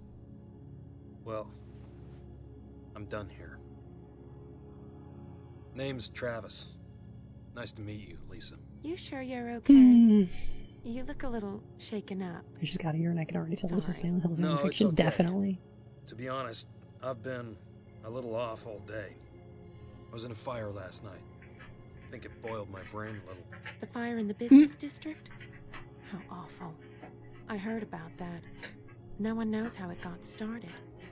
And that poor girl, Alessa Gillespie, to die like that. Alessa? She died? Yes. Sorry, did you know her? No. But... never mind. Well, I have to run. Dr. Kaufman wants to meet me over at Cedar Grove Sanitarium, and he'll be mad if I'm late. Maybe see you around? Take it easy, Travis. You too, Lisa.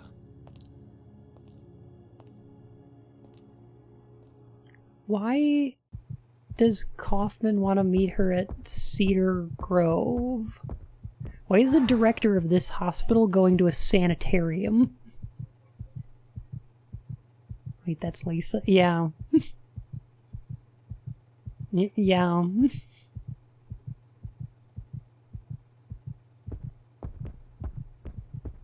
Well, that heartbeat noise is gonna get a little bothersome.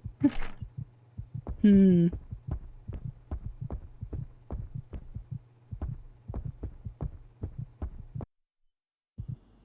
Gonna do that until I fill up. Ty! Oh my goodness. I was too late to contribute to the KH sub goal, but I look forward to the next month's torture. But seriously, thanks for 7 months of calming fun in an otherwise tough year. Oh, thank you, Ty. Welcome back for 7 months, Your Majesty. Goodness. Nexay, thank you so much for the follow. Goodness. Yeah, I'm sorry if I'm like just going off on Silent Hill lore and not making much sense. If I can clarify anything, please do ask. Cause like, oh my goodness. I feel like there's a lot to it, but it's also kind of simple. I'm not sure. Why is Silent Hill? That's a great question.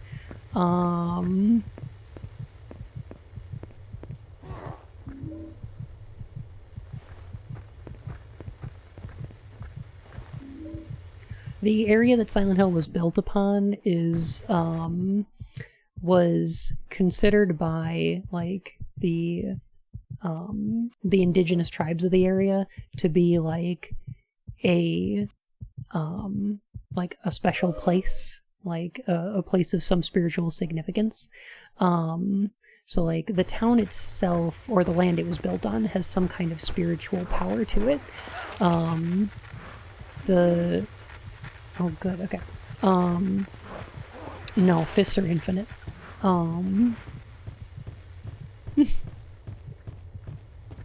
In, like, the 1700s, the town was settled by, like, European, like, Puritans, who tried to, like, convert, a lot of the people. There was later a prison built on the land, in, like, the early 1800s.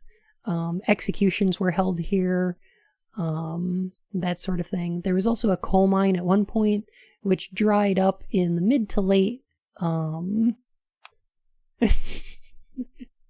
coal mine dried up in the mid to late 1800s, and is pretty much empty now. In the early 1900s, like the 1910s or 20s, it became something of a tourist destination, which is when they built the hotel, the amusement park. There were several tours of Lake Toluca, like paddle ships and things like that, until one of them sank. And after some unseasonably cold weather, the tourist, like as a tourist destination, started to dry out. Eventually a lot of the young people moved away, leaving only like some of the older folks and members of the cult, until the start of Silent Hill 1, when the appearance of the nightmare for the first time basically chases out anyone who is left, or kills them. I'm not sure. But yeah, that's pretty much why Silent Hill. Kind of good. Yeah. It's kind of a long answer, I know. Is there actually a hill? There is one, yes. You can see it from across the lake, in the opening of Silent Hill 2. It's right across the lake over there. So did Henry Townsend visit Silent Hill before or after the nightmare? Because didn't he take photos of the landscapes? Yes. So presumably before, but it could also be after. Because after the events of Silent Hill 1, like, the town's spiritual power was tainted by the events of that game. But the nightmare itself wasn't necessarily hanging around because Alessa was gone.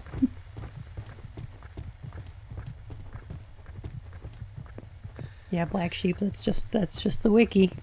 It's just how it do. By chaos. The heretics. Is Vincent good boy or best boy? Worst boy. He's good to his mother, though.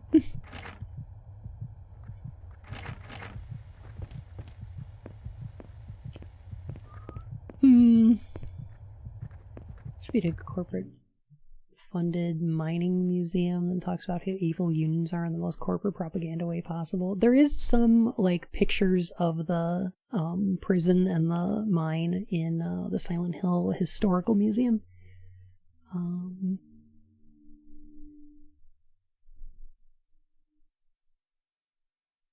Really sexually charged. I have no idea what that has to do with anything. Yeah, that's correct, Black Sheep. I know exactly the one you're talking about. You know, 'cause sex is scary. That's all. That's the reason. That's the long and short of it, you know.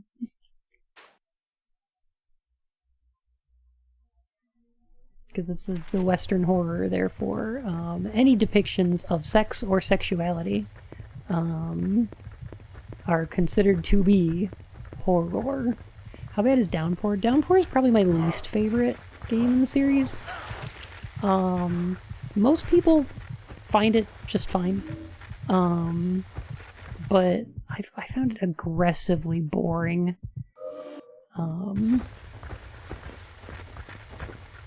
So at least for me, I think it's like my least favorite, but you know. How about Book of Memories? Book of Memories is an okay Diablo clone with the worst story ever.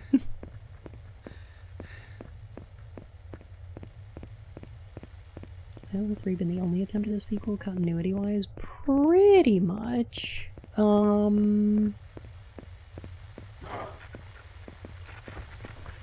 Like, the games run more or less sequentially, so like Silent Hill 1, 2, 3, and then 4.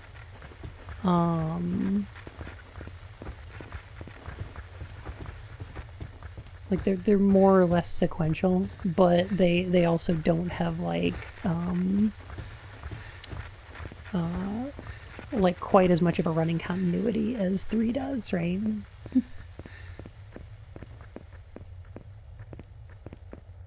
So every Silent Hill game isn't canon to the first game because they kind of have to be. Like Silent Hill 2 doesn't happen if Alessa's nightmare doesn't manifest in the first game, right? Because that's what taints the spiritual power of the town in the first place. It's kind of important for that to happen.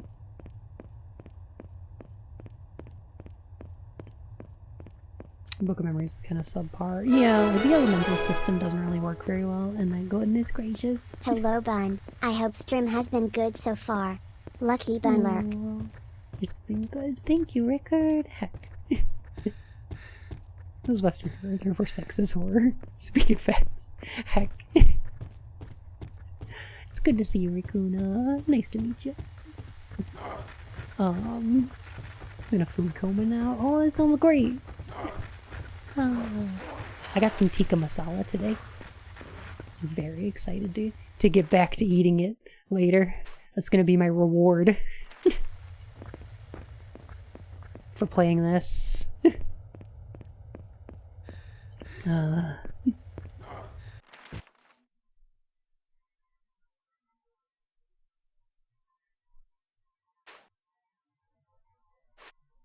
Was this called Borden Street in Silent Hill 1? I don't remember.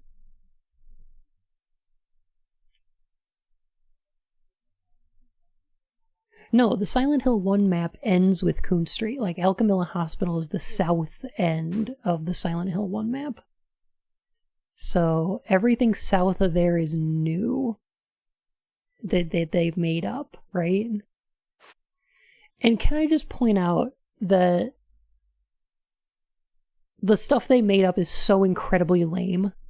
Because, like, I like Crichton Street and Kuntz Street, Simmons and Wilson. Like, they're all named after horror directors and writers. Like, they're very cute little references to that kind of stuff. And then we get... thank you for the follow, Rikuna. Goodness gracious.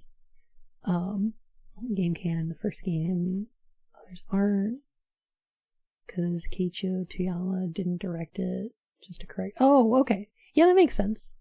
So it goes Silent Hill 1 and then Siren.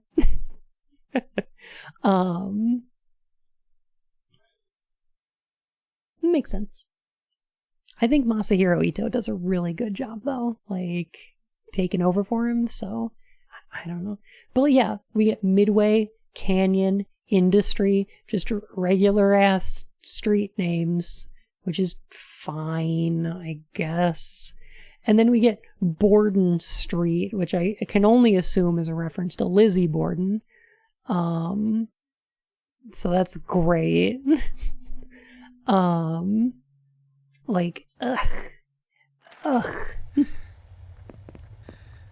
Just the lack of understanding is so frustrating.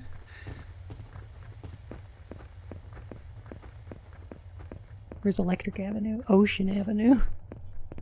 Gonna walk down to Electric Avenue. Then we'll take you higher. It's Siren, then Silent Hill. Oh, okay. And then Blood Curse? I only played the PS2 Siren, and only for a little bit. I couldn't get into it. It's a little, like, gameplay-wise, it was a little rough on me. I liked it.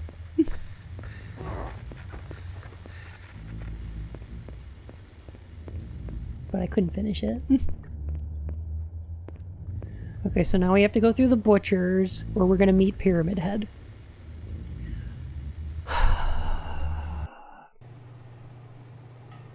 Now remember me getting frustrated that Pyramid Head exists in things that aren't Silent Hill 2?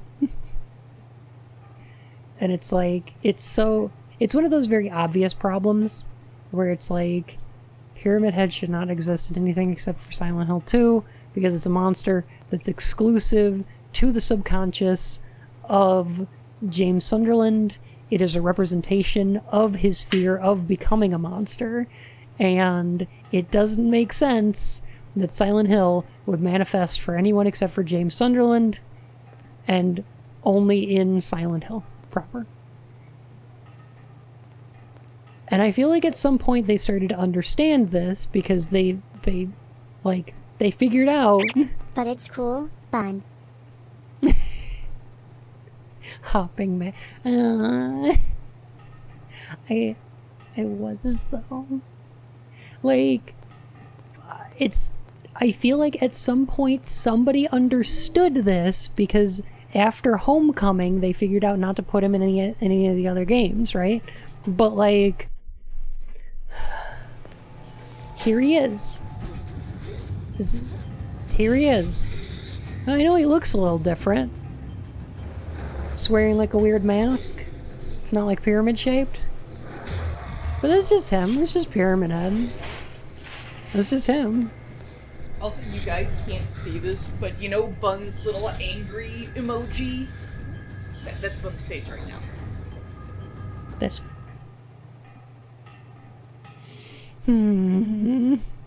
Siren, Silent Hill, then Blood Curse. Okay, got it.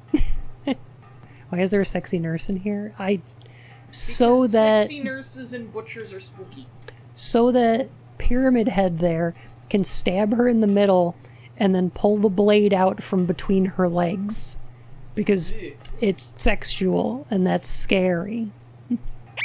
Hi, I'm legally distinct triangle face. Exactly. It's... oh my god.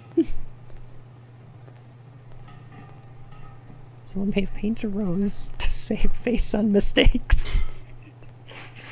Oh no. That doesn't end well. That doesn't end well. Why the protag just like mildly curious about watching that? Like, he had the same expression I did the first time I watched that. Because I was just like, why is Pyramid Head here? And you know what? I did say they kind of learned their lesson after Homecoming, but Downpour just has Pyramid Head in it again. He's wearing a gas mask this time, but I mean, it's just Pyramid Head. You're not gonna fool me, game.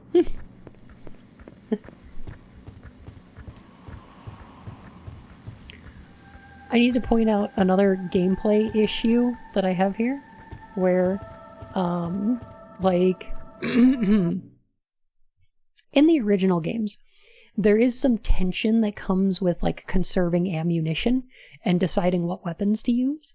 Like, your melee weapons aren't very strong. Your guns are way better, because you don't have to even get close to things. But conserving your ammo is a bit of a tense issue, especially on the higher difficulties. Like, on the middle difficulties, they're like, eh. Like, you get away with it. But in this game, they decided they weren't going to have very many firearms. And instead, they were going to try to create that same sense of fear by having degrading weapons. Which isn't fun. And it's not scary. But it was an okay experiment, I guess. They probably should have learned to not do that in Silent Hill 4, but, you know,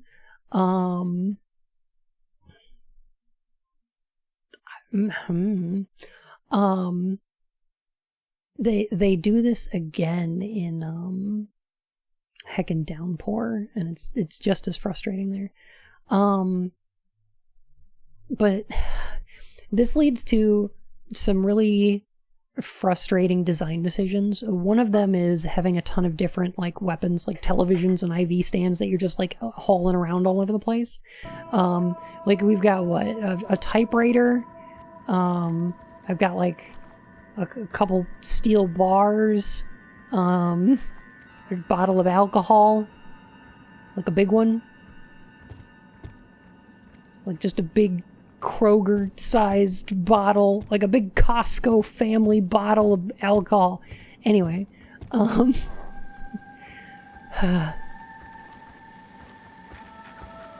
that guy's really running over here. Okay. But there's also a hidden stamina system in this game. So you can't run for long periods of time without Travis being tired and then slowing to a crawl. Like, you can run for a bit, and then he gets sleepy, and then stops running. Was this a design, like a necessary design decision? I'm not sure. Here he goes. He's big sleepy. It's like they decided they needed to have Mr. X in every game for artificial tension. Right, yeah, exactly. I don't know why. Oh yeah, sure, a cubic. And especially if you were running around holding a typewriter like this. Just running around with a typewriter. Only Jog will tucker him out. More like trucker him out. I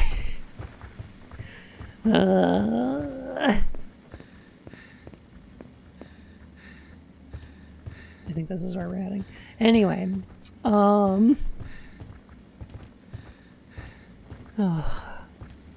but yeah, that's why they put energy drinks in this game, which prevent you from getting as tired, I guess. So I only decided that after having done 4 games, they made 4 completely different games, and then somehow just started making the second game over and over again. Right. Every game after Silent Hill 4 is just Silent Hill 2 again. I don't know why. Do you alcohol? If so, what do you like to drink? Not very often. Like, I like cold dessert drinks, yeah. So like Baileys and things like that are pretty good. I used to make, we had like a blender, like an ice blender. So we used to do, like cold coffee, Baileys, and some chocolate milk. Like half and half and a bit of chocolate, and then blend it into like a smoothie. Those were pretty good. Kind of like a mudslide, sort of. Like, sort of like that? Yeah. 10 respect these guys did to the series. I understand that. Oh, I had some Christmas. Oh, nice. I think I've still got some in the fridge. Like Travis just walking in here, babying his little, his little typewriter. It's the weird twitchy creeper energy, the hint of White Knight syndrome. What was a creeper tea? That was Voltiel. Voltiel's a good one. Voltiel's an example of going for what Pyramid Head kind of did narratively, but making it very different. Like, Voltiel doesn't function like Pyramid Head does. So even though the series creature designer, let me see if I can remember who did that. No, Sato did the cinematics. Monster design was done by oh my goodness, I'm gonna totally forget. There was an interview with him where he was talking about how Voltiel and Pyramid Head were aspects of the same, like, design decisions. And while I get that, and that makes sense, it's also like, Voltiel's a very different character. Was it Masahiro Ito? It might have been, yeah. It's time they swallowed the damn keys for the archives in the basement. The TB ward. Okay. Yeah, you might be right there. But yeah, so even when Team Silent was trying to do another Pyramid Head, they did it so differently that it doesn't come across that way, you know? Whereas in these games, it just feels like Pyramid Head again.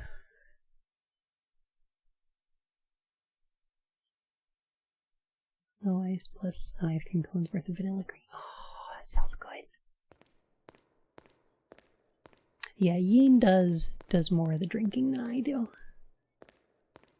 Yeah. So she's much more knowledgeable about that kind of thing. What does Yin like? Craft beers. Wine? I like, so, not to like cocktails. completely derail because this can be an entire fucking lecture, but typically I like stuff that has like strongly funky fermented yeasty characteristics. So like sour beers, more natural types of wines. When it comes to spirits, I typically like stuff that's more smoky. So like, yeah, whiskey and scotch and mezcal and things like that. Who? Pretty reasonable rundown. What hospital? Tiki drinks. What hospital has a map of their facilities that's like a threefold city map sized, like, giant piece of paper here? This is like 2.5 feet tall. As someone who's been in a couple of like obnoxiously large hospitals, that's not even remotely that weird. I've seen worse. But they wouldn't have ones that they hand out like this. I mean, yeah, no, They'd, you would. Yeah. That thing looks like it's a calendar, frankly. It looks like it should be nailed to a wall. Yeah. Well, it should be. Like, on a wall, yeah, definitely. You'd have a map this size, but, like, as a handout, no, you have, like, a little pamphlet thing that's, yeah, no, like, it's the sort of thing that just a should list be of floors, yeah. in, like, a light-up box with a "You Are Here" thing. Jesus Christ. But yeah, the I actual hate layout how big of this area is. I swear to God, every hospital I've ever, like, large hospital I've ever had to interact with, it's just, like, it's designed to be as monochrome and confusing as possible to get around in. Yep. I really love Pyramid Head. Let's make another invincible, horrifying creature that seems really indifferent to the character mostly, but just is the same. You were at the fire. I I take saw interest you rather there. than most people. Right. Of course you did. Well, look, it's was my Dahlia. house, burning. Except, My daughter, Alessa. You were the one who saved her. Yeah. She was your daughter? Why did you leave her? Why did no one help? You all left that girl to burn. So we did. The world is stranger than you think. You're crazy. What happened to her? Lisa said she was dead. Alessa is with those who care for her. Do not trust her, Travis. She does not know what she is doing. How do you know my name? Hey, answer me. They're all crazy.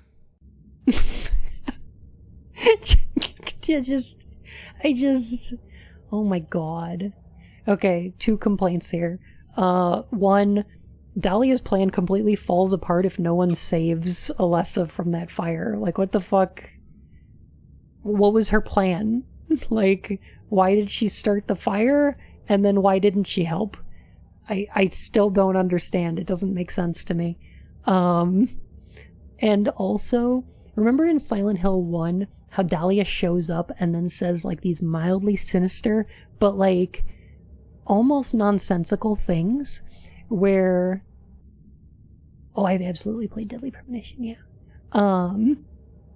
Where she shows up and she's like, strength must overcome childish sleep talk, and things like that. And you're like, the fuck do you even... What the fuck does that even mean? But you play the game... What do you want? But you play the game a second time and you go, oh wait, childish sleep talk. She's talking about Alessa's memory. Okay. Like, there's so much of the stuff she says to you that makes sense. And most importantly, it makes sense to Dahlia. Like, once you know what's going on in the story, you can play it, and everything she says to Harry totally makes sense to Dahlia. It's just nonsense to Harry, right?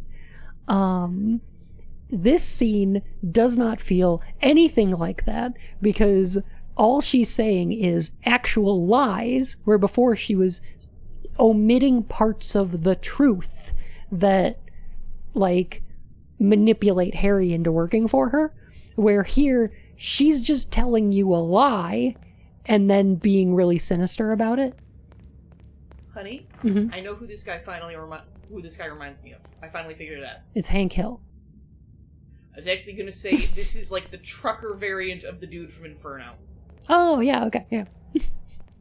My budgie is yelling at me for no reason. Oh no. This hospital was made in the centerfold of pain and architecture sometime in the late 1940s. Sounds like a lot of work to write. Yeah, it'd probably take more than a week to do it, I imagine. Yeah. Probably too much work. They're probably tired. I'd be tired too if I had to run around all day carrying this typewriter. That's okay. I'll probably just take a nap instead. A lot of work to write a Silent Hill game. Travis hates his mom, I hear. Yeah, didn't his mom wind up in, like, a mental institution or something like that? So he's got, like, these weird mommy issues. And then I think she's the boss fight in this area.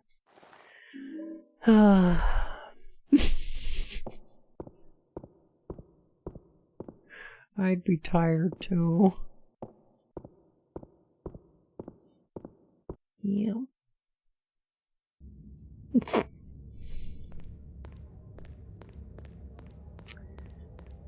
Oh,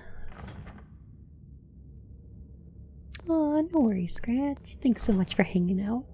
Always a delight to see you. Okay, yeah, spoilers. This ain't a first playthrough. Leave a comment on this website and I'll mail you a pizza roll.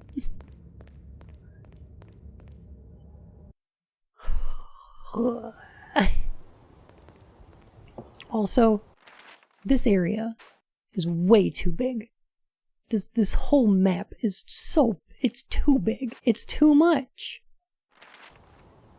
90% of these doors are locked and don't go anywhere. And the rest of it's just to, like, elongate gameplay by making you run around all over the place. Ugh. Hey, Vilecat, how you doing? This design makes no sense. Yeah, how do you fit all this in one building?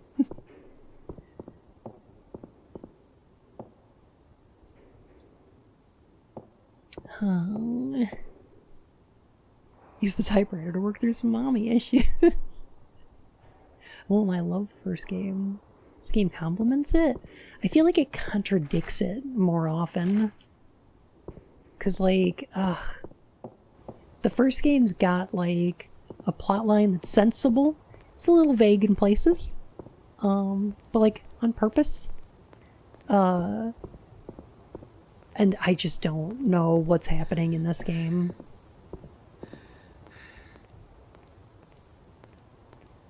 I can't understand it. Center area should be for staff and connected to both the male and female wards for quick and easy access. I would think, because there's like, okay, so the polio and TB wards are T90. There's admin and the staff lounges. These are like on the second floor. Okay.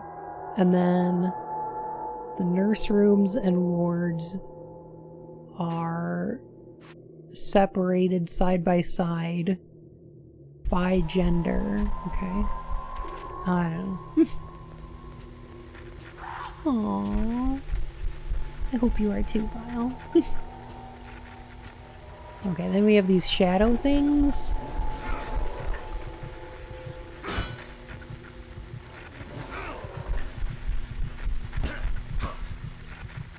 You just punch them.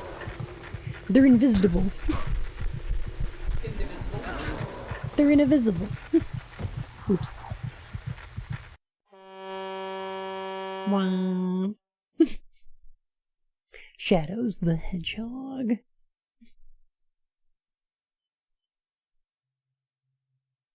There's 4 wings in this building. Who does that? I don't know. Was that death noise? It's a truck horn. You know. Because he drives a truck.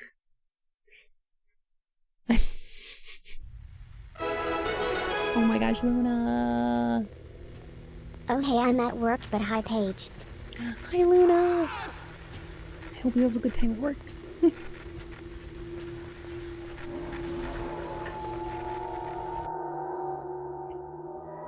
Oh my god, I just remembered the secret ending. It's Carrot, a thing. Rabbit. Carrot. Rabbit.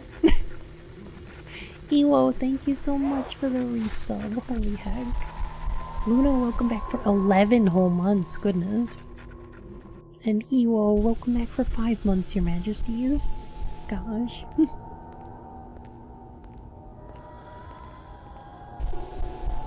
Alright, this room's got the iron lungs in it. You know, like you do. Later the recent accident, I'm borrowing the use of the iron lung equipment. Hard to believe someone could accidentally overload every valve and equipment. And so, the equipment itself is at fault. Procedures are essential. Yeah, go blam.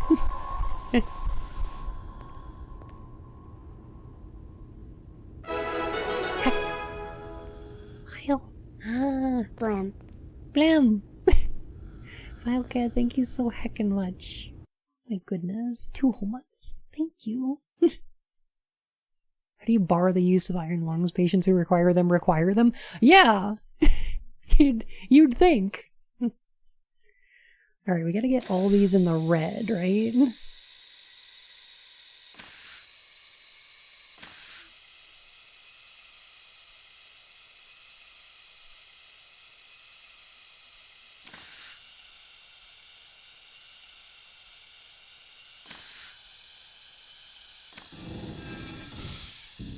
Yeah, okay. Easy. What are you doing? Your guess is as good as mine. The note said somebody put every valve in the red, so I assumed we needed to put it in the red so we can get this key out. Does this psychiatric hospital have iron lungs? I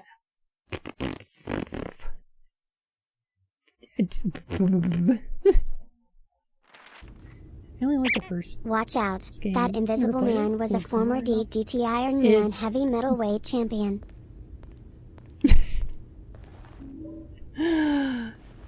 Watch out. Heckin' invisible wrestlers. I can't believe that. But this game is trying to evoke the first game a lot. It uses elements from it. It uses a lot of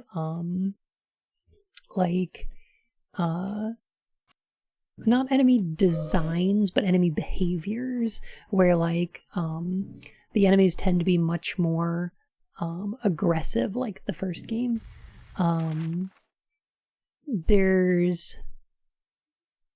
There's a lot of elements here where they're trying to evoke the first Silent Hill and try to recreate that experience. The problem is that it's written by people who don't know what happened in the first game. And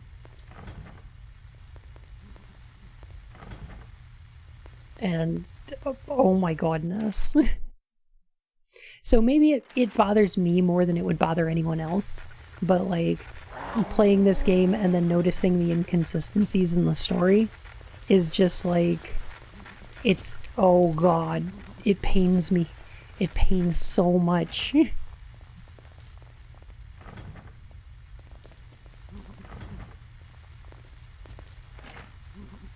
Locked. Okay, what key did we just get? I need to look at the key again. Basement key, okay. Written by the Silent Hill Wiki. Essentially? Kinda?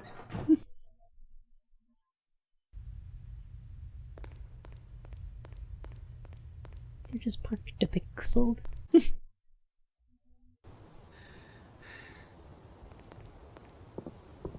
I love pedantic things like that. Aww. Played it there and came away feeling kind of mixed. Yeah, like as a game, if you take it on its own merits, it's not bad. It's like a 7 out of 10. Like as a PSP game, this is pretty alright. Like it looks good, plays okay. Like it's a pretty good portable experience. The PS2 version is not quite as good. Yeah, this is the PS2 port, because like the narrative failings are a little less excusable when it's not like a portable game, but at the same time, there's worse games out there.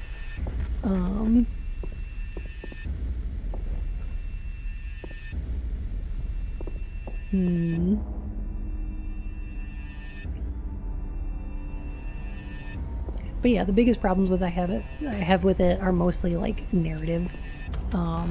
Inconsistencies with the first game, reused monsters from the entire series instead of like new stuff.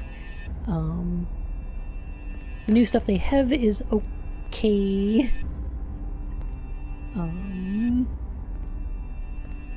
never played, so I'm probably. Oh yeah, no worries. Like, it's like little things that are tougher to notice.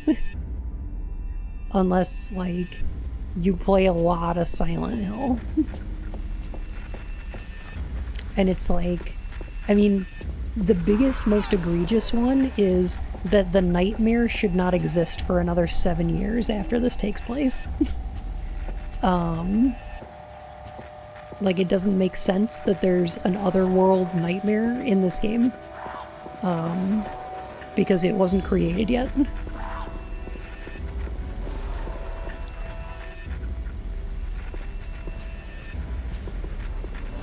Thank you, Pidge. Just gotten through the first Silent Hill. This came with PSP, so a very stark back-to-back comparison that kicked my Yeah, I could see that being rough.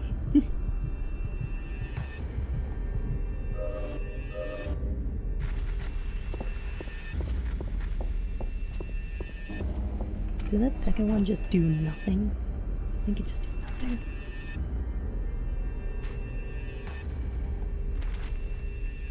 Also, what is this basement? The amount of wasted space in this basement is unreal. Like, each wing should have a different basement, right? Not like these giant underground passages. I don't know. It's all storage space. I mean, they just don't make them like they used to.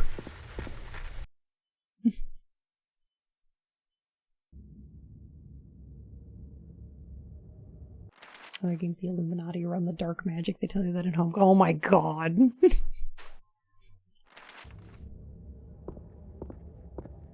That's a lot of words.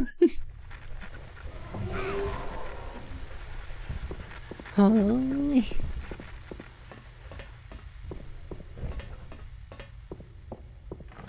see some kind of ass monster. Yeah, it's like a giant cow butt.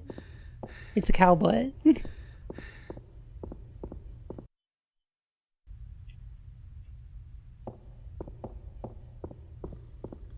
Oh yeah, Homecoming's its own mess. Homecoming's canon to like the movie, probably.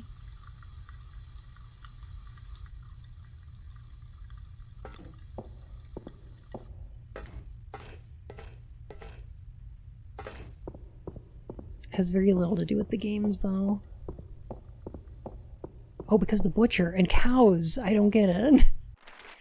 Yeah. Huh. Yeah.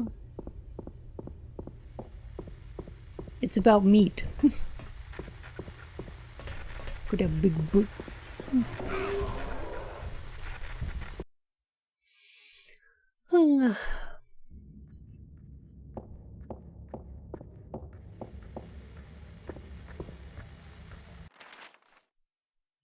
The butcher? You mean Pyramid Head?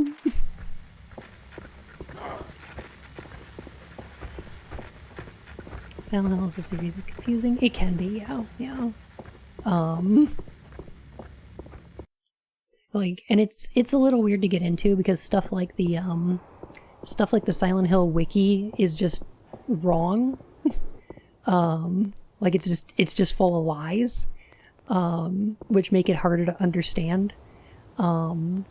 There's also like the later games have a very different idea of what they're about than the previous ones. So like Silent Hill 1, 2, and 3, and 4 have like a pretty understandable universe that's set up and makes sense.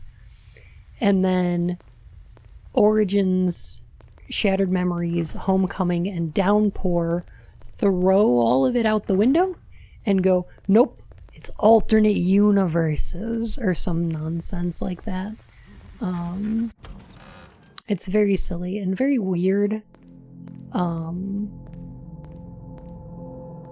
I wind up tracing a lot of it back to like one specific person that didn't understand Silent Hill 1.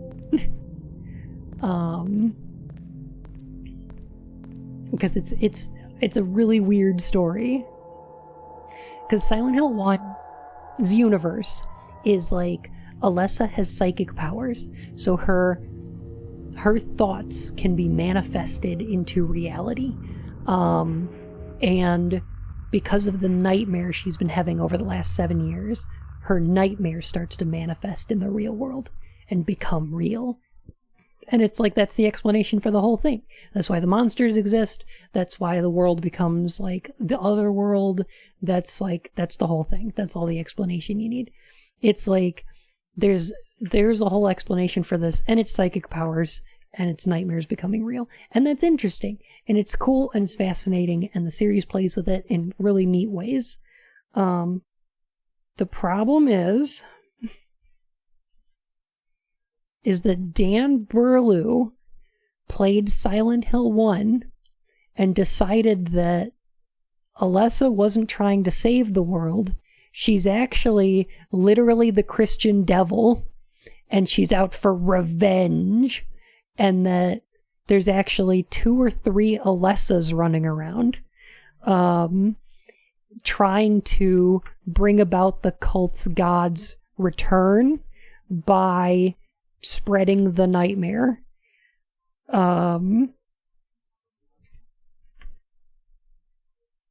Wait a second. That's not Dan Burlow. It's Sam Barlow. What is it with Burlows? No. Dan Burlow wrote, under the name President Evil, wrote a story synopsis on GameFAQs. He was then later hired by Brady Games and wrote a story synopsis. Hail Satan. Hail Satan. Wrote a story synopsis that exists in the back of the Silent Hill 3 Brady Games strategy guide, which I think is where people get this alternate universe shit from, because that's where it shows up for the first time I ever saw it. So they're children of Alessa God.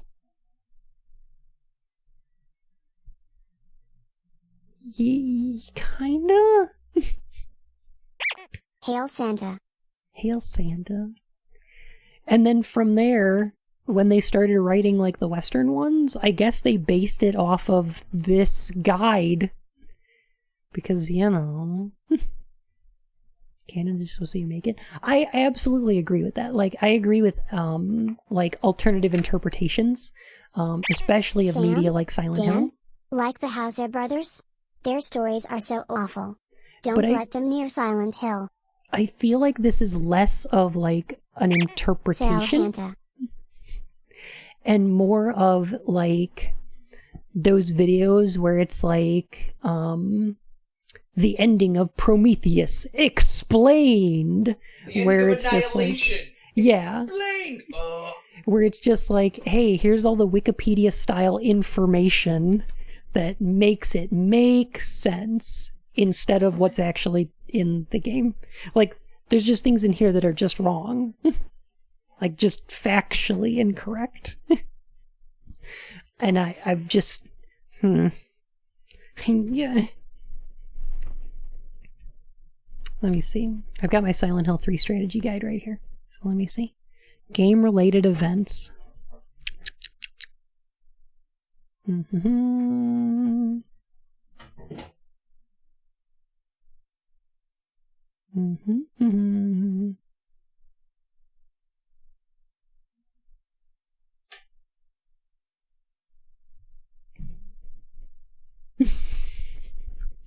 Like, I think there's a difference between like alternative interpretations of canon and like So the Western Silent Hill games are actually an adaptation of the Silent Hill wiki? kind of, yeah. Silent Hill 2 run by a cult, an alternate universe. Got it. No.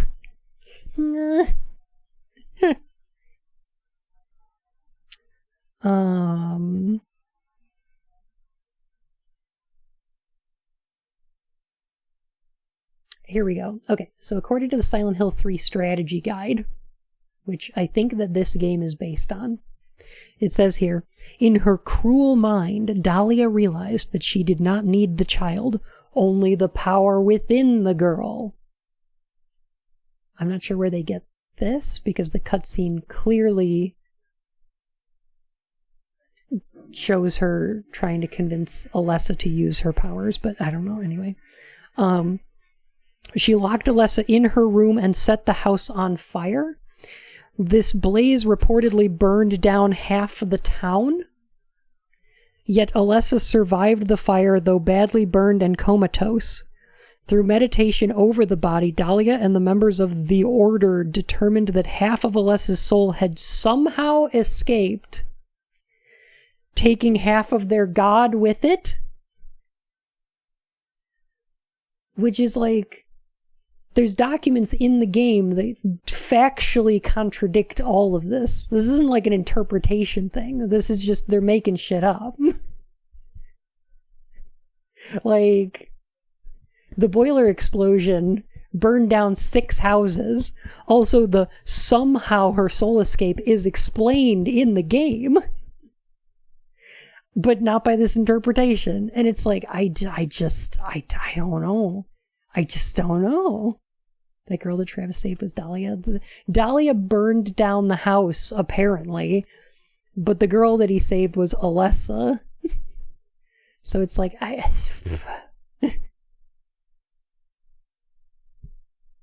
it's, so I just have to, I can only guess that when they created this game, they read that synopsis and instead of playing the game.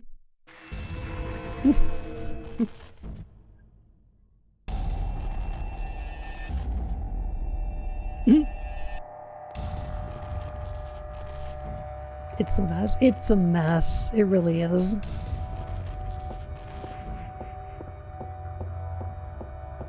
Doesn't have to be. I mean, Silent Hill 1 just makes sense. Like, you could just play Silent Hill 1 and it just makes sense. She was following the sage wisdom of the dead milkman. If you love somebody, better set them on fire.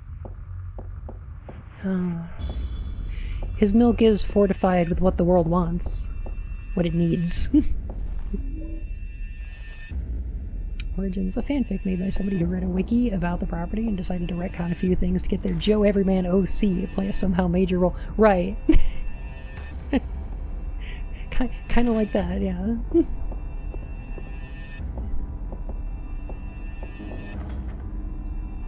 get the impression it's mostly a mess on purpose. This is just too many cooks. A little bit, yeah.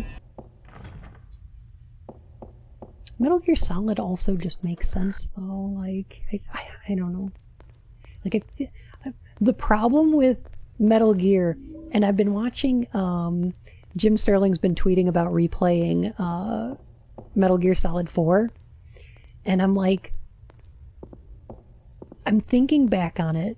I need to have a conversation with Jim about that game, for real. I don't know if it, like, it doesn't have to be on stream, but, like, I need that. Because Silent Hill 4, a lot of people take to be like the running interpretation of that game is that Kojima is just completely off the rails at this point. It's just like Kojima has nobody reining him in. I've always hated you. You and your devil son. Oh my god. Oh god, Helen.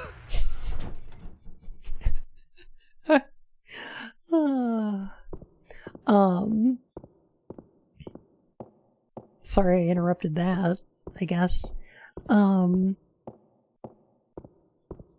I feel like there were a lot of expectations being put on Kojima, though. I feel like he was being leashed not by the, like, Konami, necessarily, but I feel like, the expectations of Silent Hill fans made that game what it is, you know?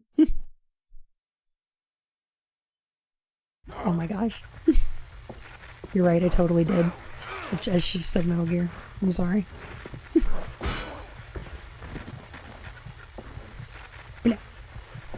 No. Get him. Travis, get him.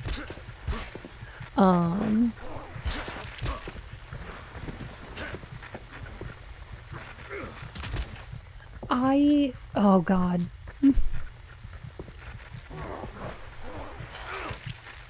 The ending of MGS2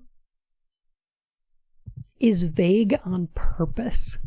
Like, it's part of the plot of that game. Like, okay, I know exactly how to explain this. Okay. The ending of Metal Gear Solid 2 tells us that the Patriots, the organization that has, like, perpetrated all of the events of the game, they've been manipulating you this whole time, right? Like, the Patriots are responsible for all the ills in this world, and they're, like, manipulating everything behind the scenes. They're like running everything, and they need to be stopped. And at the end of the game, Otacon goes, hey, we found the identities of those Patriots. they all died like 100 years ago. And that's not a plot hole or a loose end. That's not a setup for a future game. That is a call to action. The game literally tells you that what the Patriots are not people. They're not individual bad actors. They're The Lalelu. That's them. They are the systems, the organizations that cause like the military-industrial complex to expand. Ideas like capitalism, like, poverty, like nationalism, things like that are not individual bad people like the Patriots. They're systems and organizations that run and propagate themselves throughout society and interactions between people, not individual people, right? So, like, the end of that game is a call to action, not to go, oh, hey, we need to stop the bad guys. It's, oh, hey, hundreds of years ago, people put systems in place that cause problems in the present, and these systems must be like disrupted if we're to advance our society in an interesting way. Like, that's what the ending of Metal Gear Solid 2 is. And then Metal Gear Solid 4, they felt compelled, like Kojima felt forced to explain who the Patriots actually are. And that game goes, oh, the list of names we got? Oh, yeah, that was just bunk. It was just dummy data. And it's like, okay, I guess. I mean, You're sure. explaining the very inception of America's existence. That's what Metal Gear Solid 2 is about. That's why it ends at Federal Hall. When the founding fathers, like, drafted the fucking Declaration of Independence. It's about the inception of America's existence. That's 100% on purpose. So, like, the fact that Metal Gear Solid 4 explains who the Patriots are and then lets you fight them diminishes the impact and meaning of Metal Gear Solid 2. It's so weird. It's so weird that they decided to do that. No, what if just America bad? No, not even America bad. It's like, what if their bad people make America bad? It's like, okay.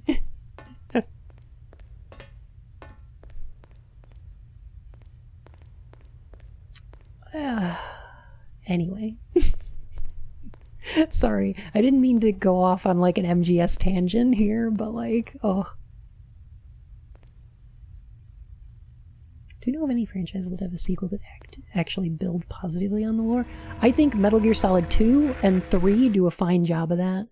I think Silent Hill 2 and 3 do that. I think the most recent God of War, that does it really, really well. Yeah. Like, there's a few that are pretty good. Hi, Fritz, how are you? I got roped in, I couldn't help myself. No, it's good. I love having discussions about these things, because, like, my interpretation of games like this isn't necessarily right. I just like to talk about what my interpretation is, because it lets me test my ideas. Like, you know, I'm sorry for setting off your Google Home. It's been a while since I played them, but I typically look at Metal Gear Solid 1 through 4 this way. 1 is something Kojima wanted to make. 2, he didn't, so made it as a commentary on sequels. Yes, that's correct, 100%. 3, I got the feeling he wanted to make as well, but do something new and unique. I get that impression. 4 was him desperately just wanting to be done with it all, so made it a big, satisfying, fan servicey conclusion. 100%. And I love it for that. Like, I love the big, dumb fan servicey, like, moments in it. And it's fun and great. but also it's an absolute mess. It's so bad. It's so enjoyable and so satisfying, but at the same time, it's like joylessly closing up loopholes and explaining things that didn't need to be said. Metal Gear Rising somehow makes a little sense in all of its ridiculousness, in that these kind of things are so extremely out in the open and kind of allowed to nanomachine son without any checks against them. And even people pursuing their own sense of justice can perpetuate these systems if they are capable. 100%. Yeah. Like, playing through Rising, like for the first time on stream, I actually really respected it for that. It's pretty good. Didn't explain a lot at the end, like how his wife was resurrection. Oh, yeah, Silent Hill 2, you don't mean like the,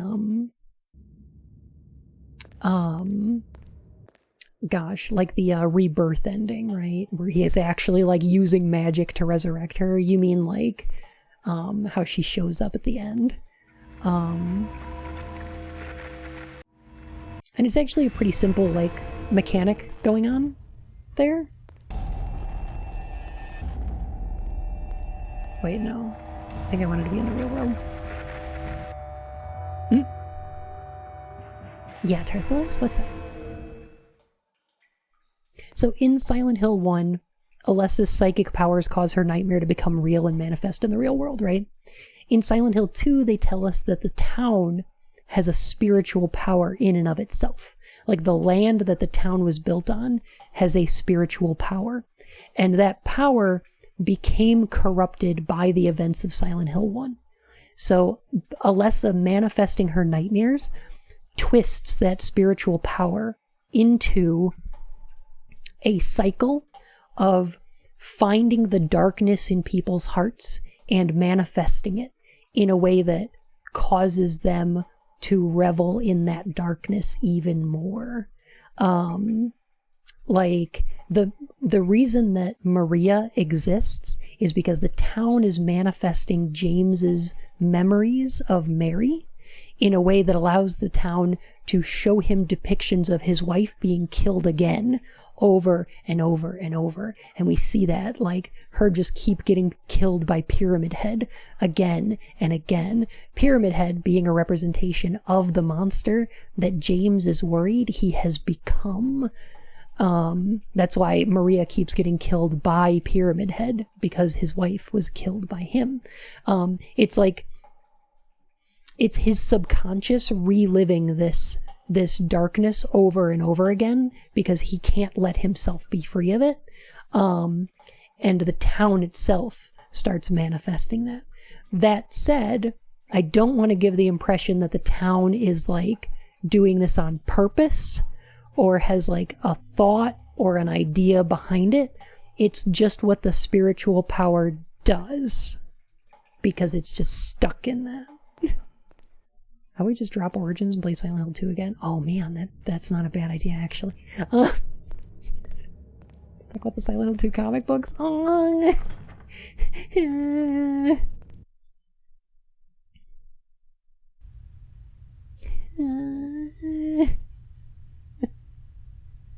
Town is just a powder keg, the characters are the sparks. Kind of like that, yeah. Yeah.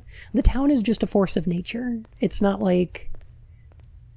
It doesn't have a consciousness. Yes, probably, Darthels. Yes. Basically made a magic program that can't stop running until someone else psychic can modify it or the power is cut off. Yeah, kinda. And that never happens. Like, it never stops. And yeah, not everything needs to be explained. When Mary shows up at the end of Silent Hill 2, it's like, it's because it's not really Mary. Bun, if Gojima has not gone off the rails, the why was FedEx the game?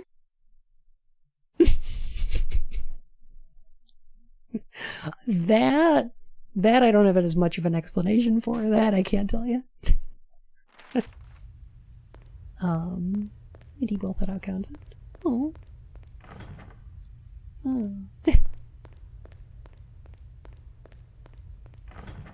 innovations, trying to be different and stand out with game mechanics, story changes, interpretations of lore.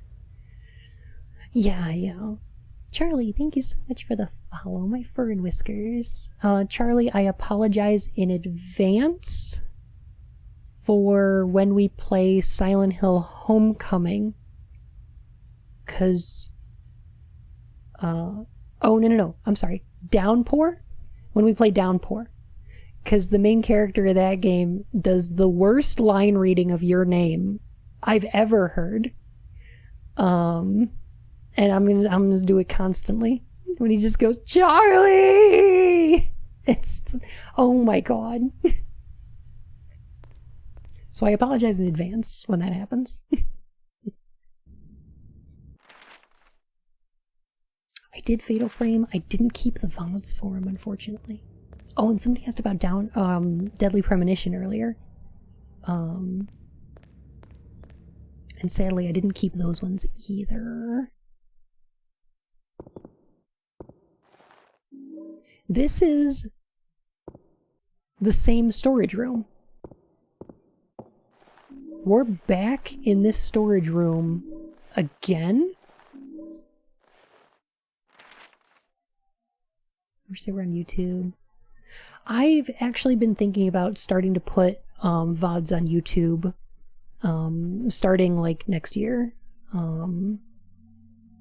If that's something that you would use, I will absolutely do so. I don't want to like just drop VODs on there though, so I'm not sure. Like the lore of Kingdom Hearts, oh my goodness. Yeah, I'll do my best to put them up there. If people will watch them, I'll use it.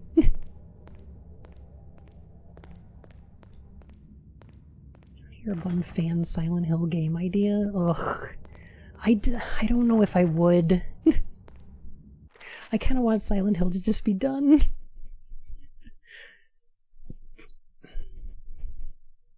By the hardcore community, by From Software. So Bun, how does the town's spiritual power tie into the Cole family coal mine fire that burns below the town forever? Does the cult think the fire will birth God? Is the fire psychic?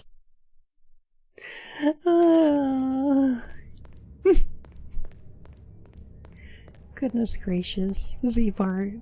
Z-Bart. I feel like I just want Silent Hill to be finished. I feel like it is. It is finished. Like, I'm good with fan stuff, but if there's more like Silent Hill content, I want it to be just like ancillary, like spin-off content. Stuff like Pyramid Head being in Pyramid Head being in Dead by Daylight is great. I love it. It doesn't bother me in the least. I put him in fighting games. I don't care. That'd be great. Dark Souls, I hear the wiki's kind of a mess, but like Dark Souls lore is a little bit messy in places anyway, so I'm not sure if I have much of an opinion about it. I never got huge into Dark Souls lore. Demon Souls I really enjoyed. But yeah.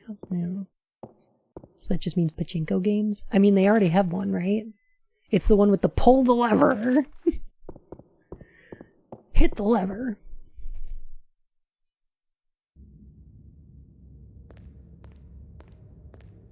People fill in the holes themselves. Yeah, a little bit.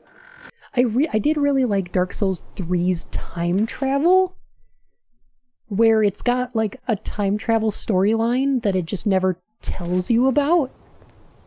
Like, you wind up time traveling in Dark Souls 3 and the game doesn't let you know.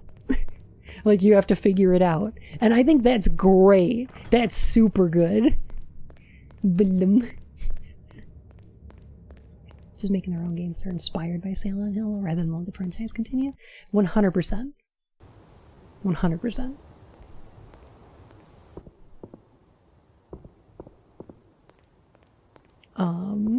yeah, like fan games or things like I think Silent Hills would have been good. Like I think that would have been a good time. What does Travis have to do with Silent Hill? Unleash the Nightmare Alessa. He's kind of looking for Alessa right now, but also his mom went crazy and then they locked her up in this asylum that we're going through right now. And oh, go take care of baby. Oh no.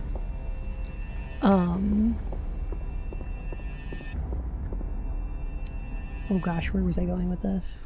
Oh, and also his dad committed suicide in the motel here. So, like, I guess for some reason he has to remember that that happened? PS3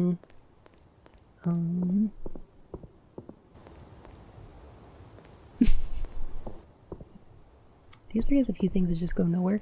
Yeah, a little bit, yeah. Like, Osiris's theory of the coming of the age of the endless sea or whatever.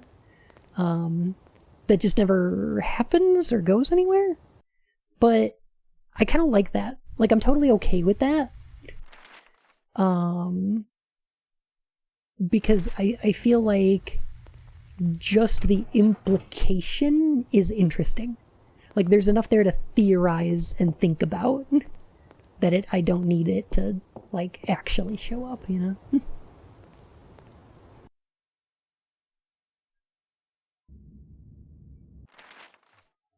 And see, isn't a big spider, and I don't know. Yeah, I don't know. C represents the dark? No, because Osiris's theory is that the age of the endless sea comes after the age of dark.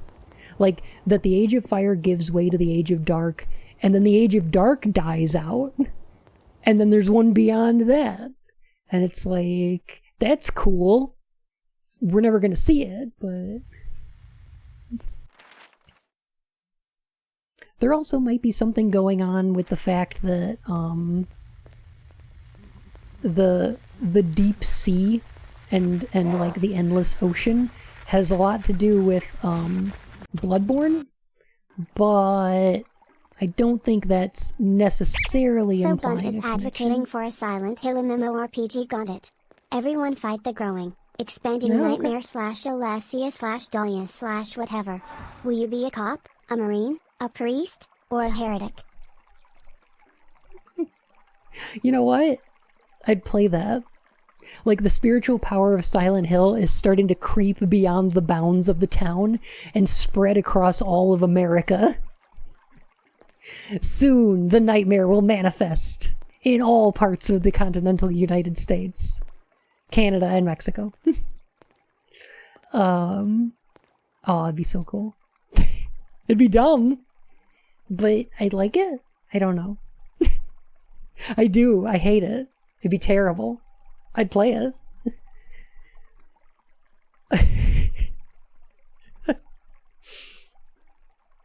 Take a lot to make me excited for a new Silent Hill game, but I agree with not needing another one. Even if there is potential, there's just way too much of an obsession in game culture with everything to continue forever in a way that doesn't exist in any other medium. Yeah, definitely. And movies do that too with the constant remakes, but I feel like it's just done, you know. Please don't give Konami more ideas. Hey, you know what? I think a Silent Hill online multiplayer survival game makes more sense than a Metal Gear one, and we got that. So, I don't know. Fuck it, I guess.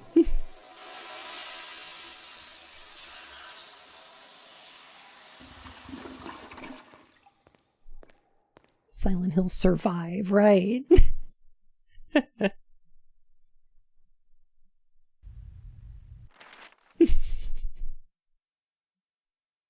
Yeah, I just, every time a new rumor about like a new Silent Hill or Metal Gear pops up, where it's like, Sony's buying the Metal Gear license or something like that, everybody ats me on Twitter, and I go, I don't care, I don't want it. I don't want this to happen.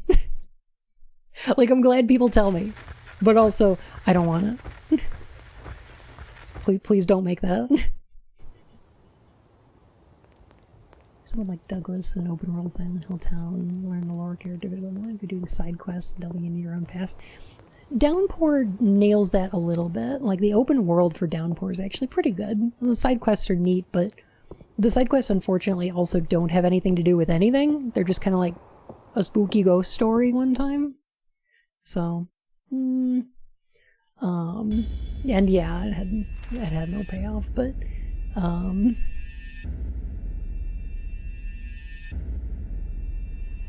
well, yeah, there's worse things out there.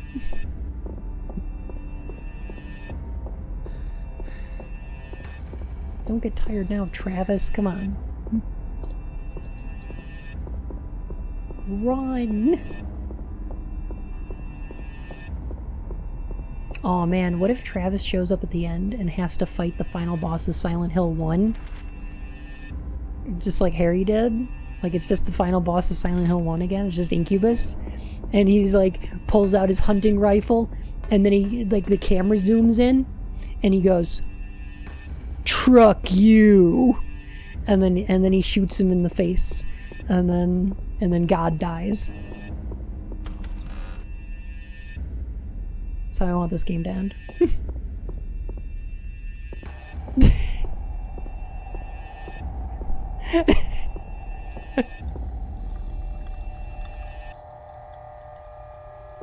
Didn't the key come down here? Isn't this where the key should be?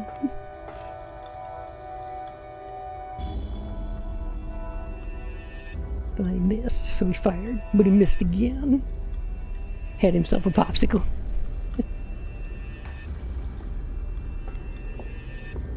Oh yeah, truck you, motherfucker. I would have really given this game a purpose. Huge missed opportunity. I know, right? They should have hired me to handle the lore for this game.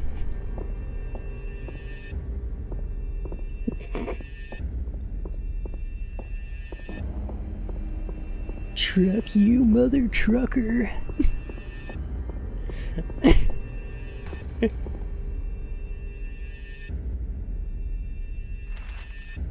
Oh no, Quinn, I got it. He's like, I'm gonna tear off your head and ship down your neck.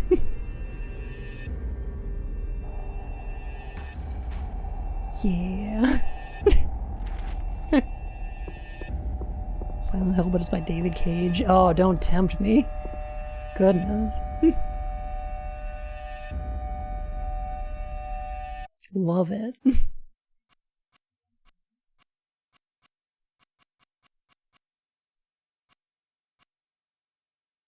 Patient belongings room. Okay. Silent Hill, but has Nick Cage in it. That'd be good. I kind of just want one where we're playing as as Duke Nukem now, though. Like, now I'm just thinking about Duke. Hail to the king, baby.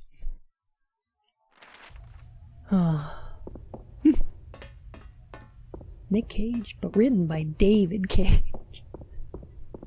Perfect. Dookie Nukie.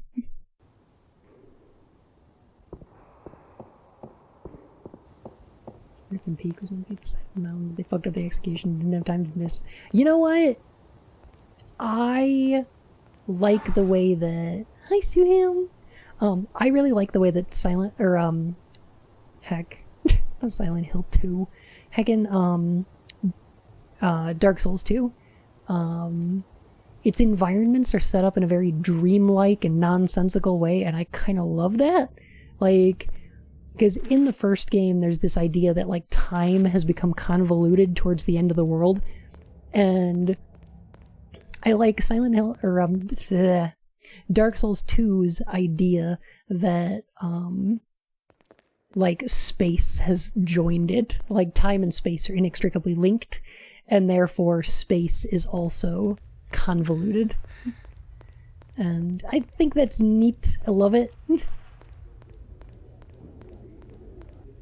I've got problems with that game, but that's not one of them, you know. Yeah, I got a typewriter. You know when your Silent Hill protagonist runs into a room and is like, sweet, let me bring this typewriter with me. Degraded dramatically, her fantasies of a mirror world have become more acute, and she spends more and more time in an apparent catatonic state.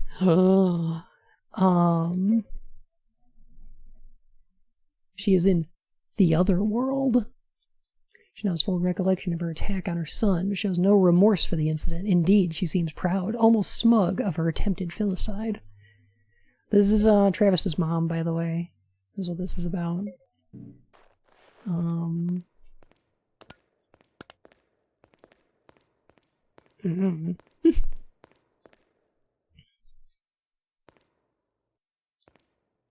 Oh, there's a mirror. Okay.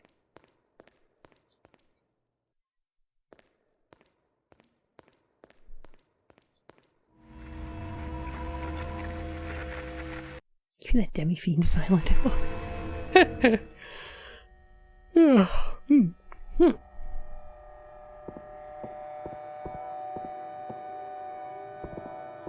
Okay, this room's full of meat now, so that's fun. Okay. Ooh. Shaka. Did I miss the pistol? Did I mistle? Did I fire in a mist? Missed again. Because I don't have a 22. Like, I don't have the target gun. I got the shotgun first. I don't remember if that's supposed to be the case. Ugh. Wait, why did Automod grab Silent Hill into SH1? Like, what?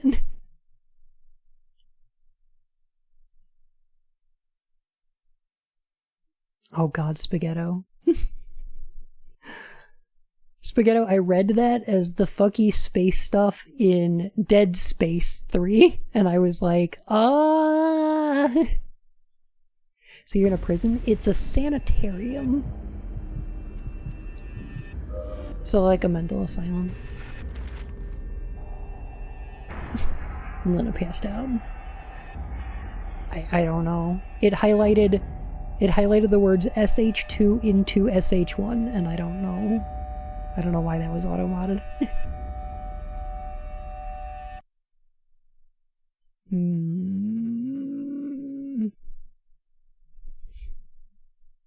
Because we were both super good at gun kata. Oh, it's like the ending of the Resident Evil movie. Yeah, that makes sense.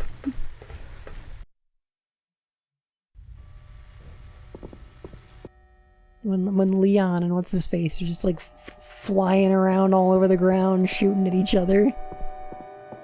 Why can't they hit each other? What? Why can't they hit them?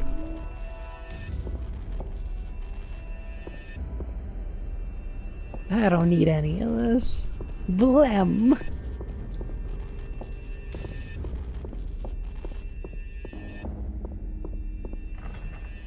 Box broke.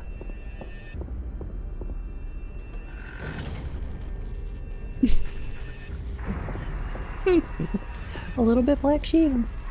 A little bit now. It's nice.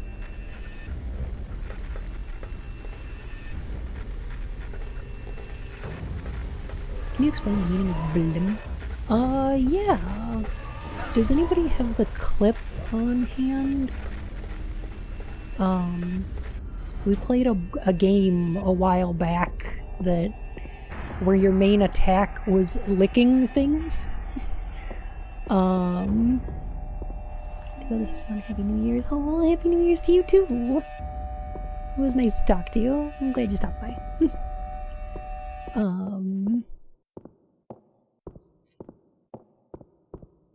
And it almost made Yin die. She was laughing so hard.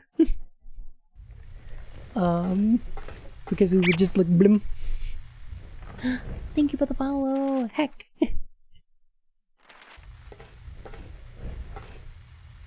Yeah, I kind of like that.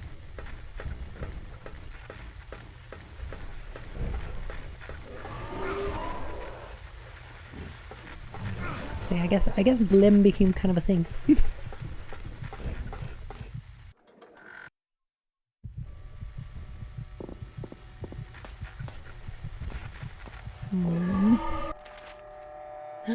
Helia!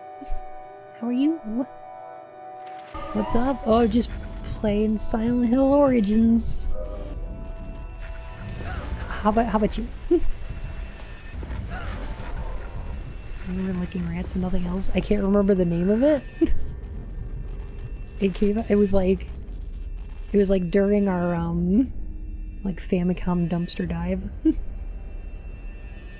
Some stuff with the monsters are on screen. Yeah. I think it's doing that on purpose. Balamalum. Yeah, that was good.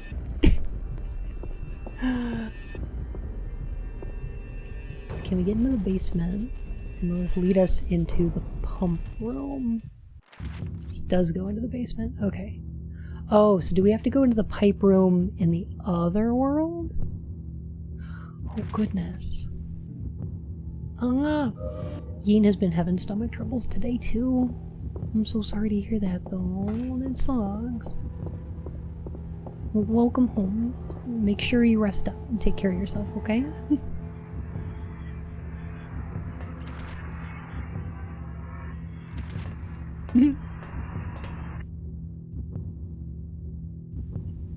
Oh, I love you too. Weird sound effects. Aw, yeah. I love those.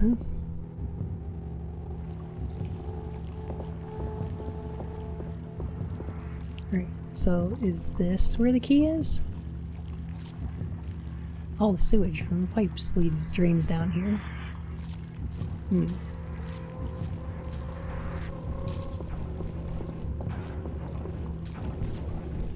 Okay. Okay, so we flushed the key down the pipes. I figured this is where it would wind up. Because it's like the puzzle in Silent Hill 1 when you have to you put the ball in the drainage ditch so you can flush the key down there, right? That would make sense, right? Kind of make sense, maybe? I don't know. I don't have any items I can use.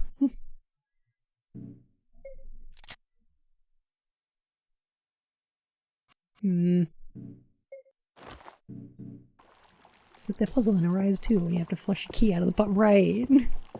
That classic Arise 2. Got an arm though. Yeah. I'm well armed. This game is from what year?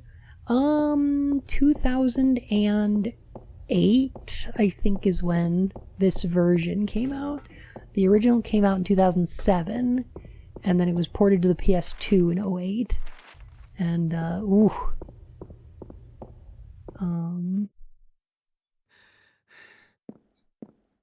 not the best looking game from the time period, but not terrible.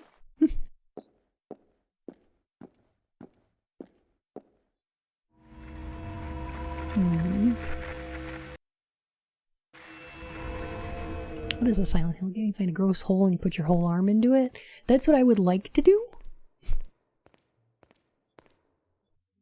Like, I feel like that's the solution to this puzzle. But it won't let me. Travis is like, nah, don't feel like it. Don't wanna.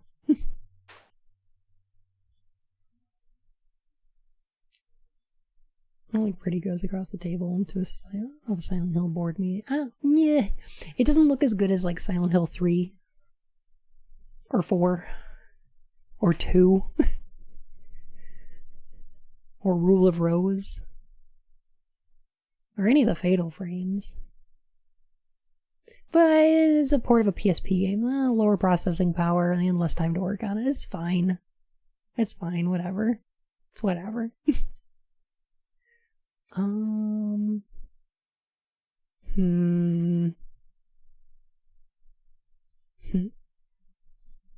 give me a sec. I'm gonna check something right quick.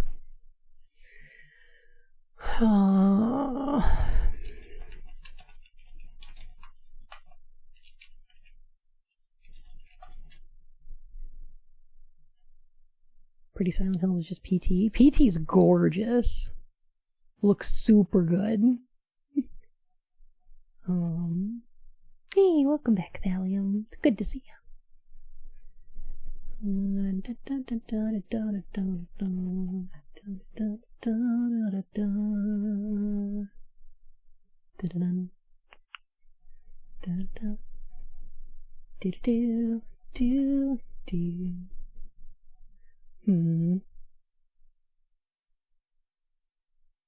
is my OC fanfic, no bully. Did you play PT on stream? I did, and I'm going to again. Like, I'm gonna replay. I'm just replaying all the Silent Hill games in release order, so it's the last one we'll do. Maybe we'll read some of the comics during that one too, because that game's pretty short.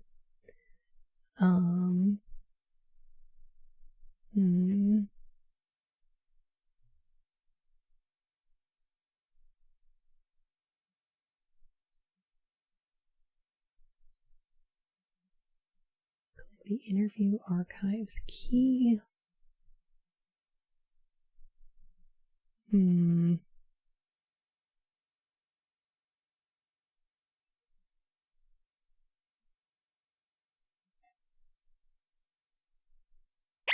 PT?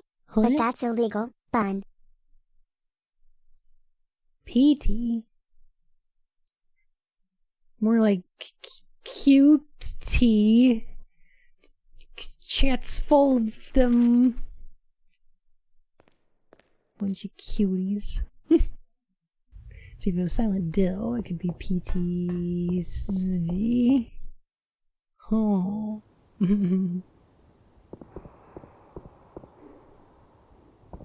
Like if it was a Silent Pickle, it'd be a Silent Dill. Jesus, that wrench is huge. How big is this wrench? Oh, it's a razor. Oh my god. What are you gonna wrench with this? Blim. I don't know why everyone hates QT events. I love cutie events. Big fan. Quiet Pickle? Silent Dill. You bet. Get some big ass nuts you wanted to. Well.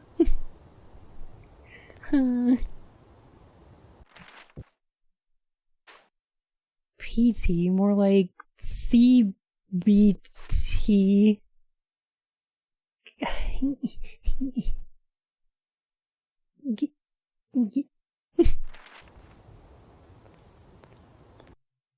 No, don't remind me of Cousin Eddie's Island Vacation, please. Classic Battletech? That's the one.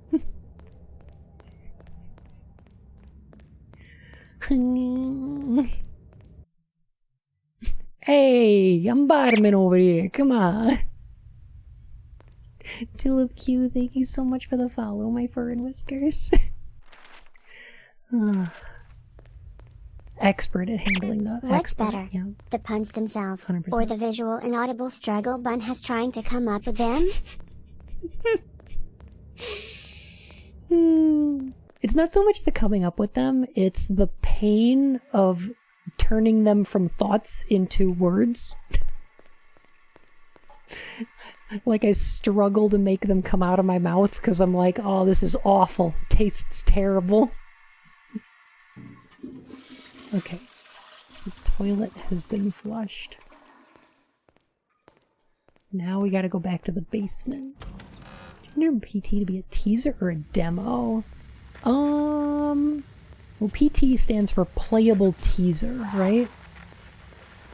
So, semantically, I guess I would consider it that. Black Sheep, I never The struggle with toilet that. has been flushed. Filled with your sins.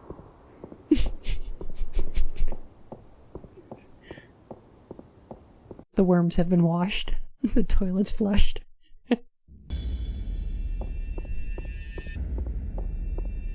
Didn't even wash your hands. Huh. Oh wait, oh, go down here and then right. Okay.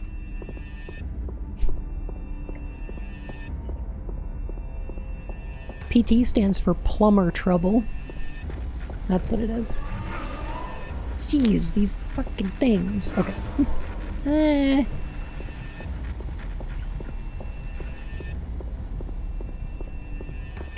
Toast is right. You didn't wash your hands. What are you? Some kind of super spreader? Fun? Yeah. No. The only thing I'm spreading is the pathogen.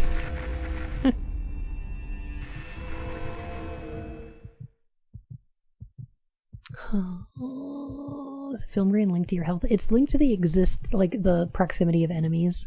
They don't have like a radio in this game for some reason. But decided instead they'd have like a film grain instead. Have you tried Pathologic? I own Pathologic. I have not tried it. I have tried Pathologic 2. And it's pretty good. No, you're a film brain. No.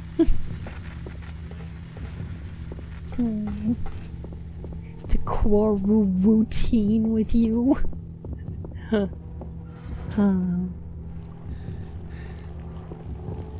Yeah, not really. Okay. Interview archives. Got it. Since they're pretty much the same. Yeah, I've heard they're pretty close to it. And I watched H-Bomb's video about Pathologic one, so I feel like I got like a good idea of it. Hey Alex, how are you?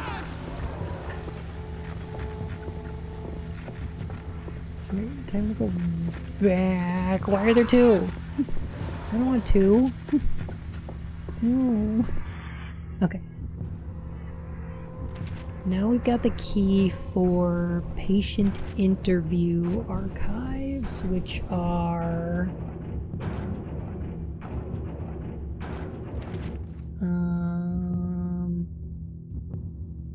archive. Is that the one? Closest item to your right is your main weapon when you visit Silent Hill. Oh no, I'm set. It's the Silent Hill 3 strategy guide. So while eating dinner, a Verizon advert, and saw, to my surprise, they were offering free subscriptions to both PSN Plus and PS Now with a phone plan. I didn't know what to think. I'm excited for this implied Stalker video. There's a book, a movie, and some games to talk about, and also the entire history of the USSR. You know, Stalker, I keep hearing it's super good.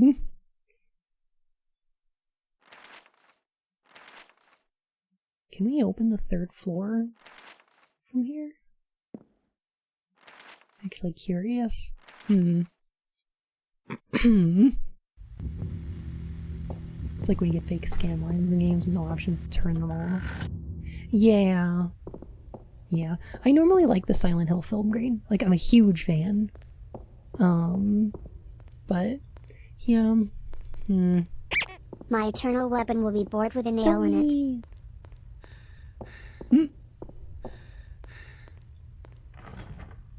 Nope, blocking the door. Okay.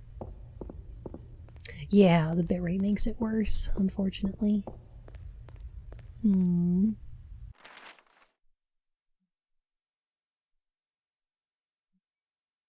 Let's see here.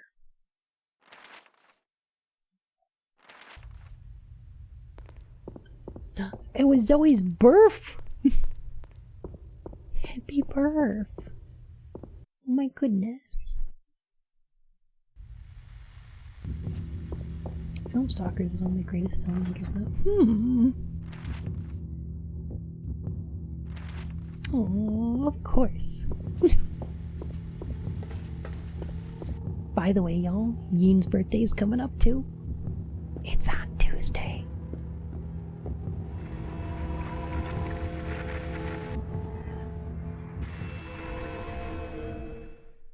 So of course the present I got her is Dante's Inferno for the PlayStation 3. Holy crap, Elise. What do we get her? But no.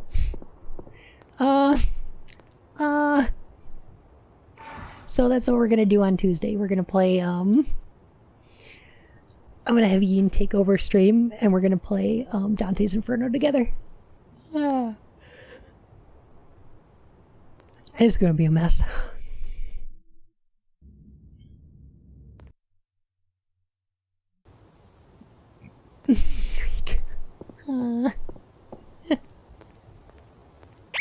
Are you Ian's little Mark Antony? Fun?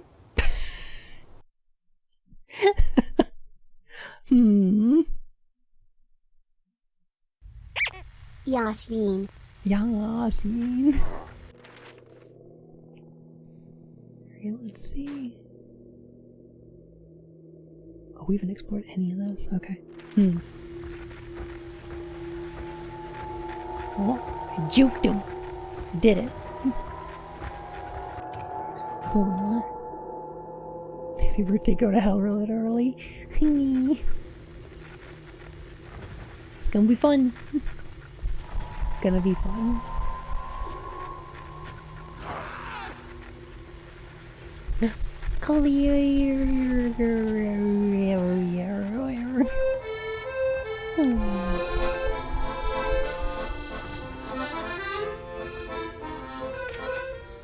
I have heard the mixed scene. But then again, if streamers were about good games, we wouldn't be playing away, Jin. You had to. Please, help me understand.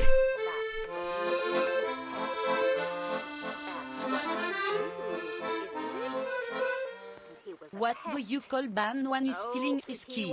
Alas, Banny. Always has been.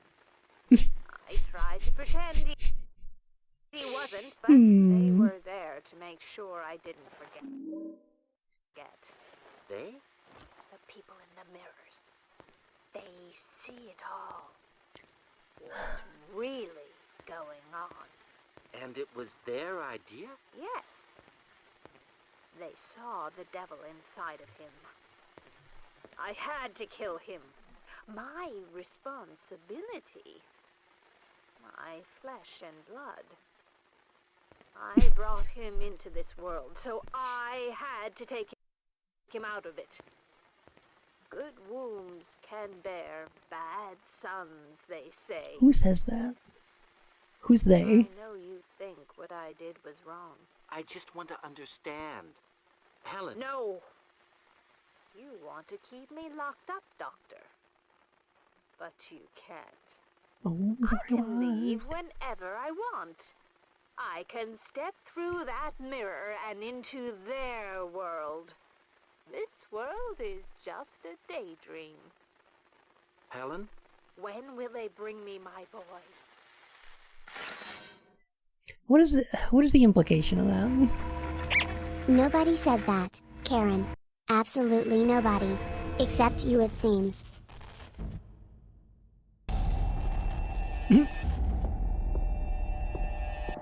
Like, I feel like what they're trying to do is draw a thematic parallel between Dahlia's mother's sacrifice, or Dahlia sacrificing Alessa, and Travis's mother trying to kill him because she was crazy.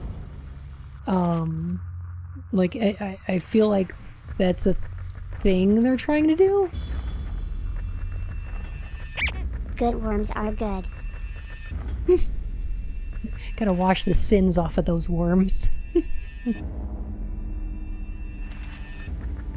Travis with a sword. Now, why does that feel familiar somehow? Turns out it wasn't Silent Hill. It was Santa Destroy the whole time.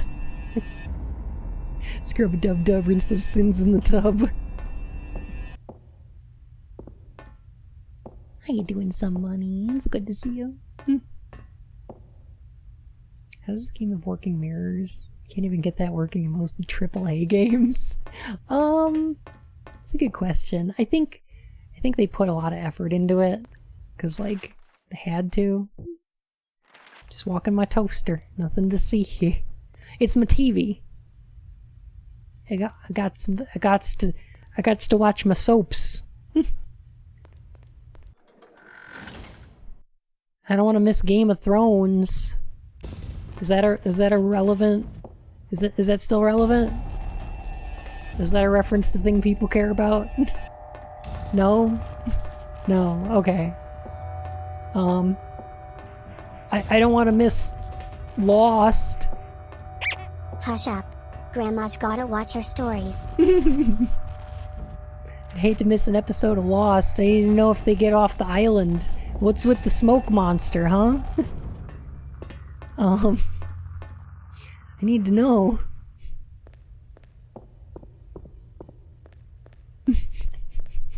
I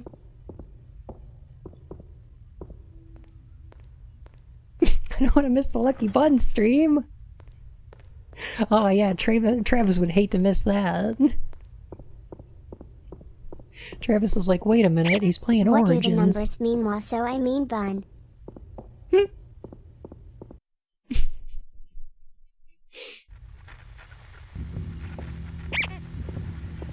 Lost the Silvestro, thank you so much for the follow, my fur and whiskers. Heck. Oh.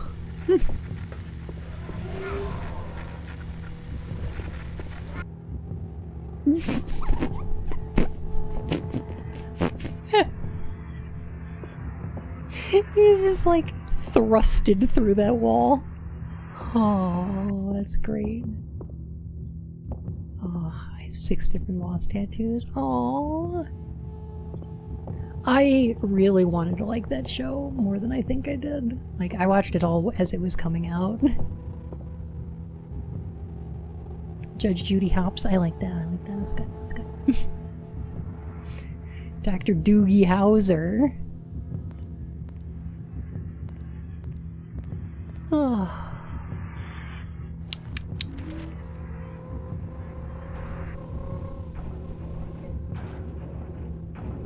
Okay. Blim. Aww. He's never seen it before. Oh, well, that'll be fun. I feel like it wound up implying more than it actually like capitalized on, but I really like that show for where it was going.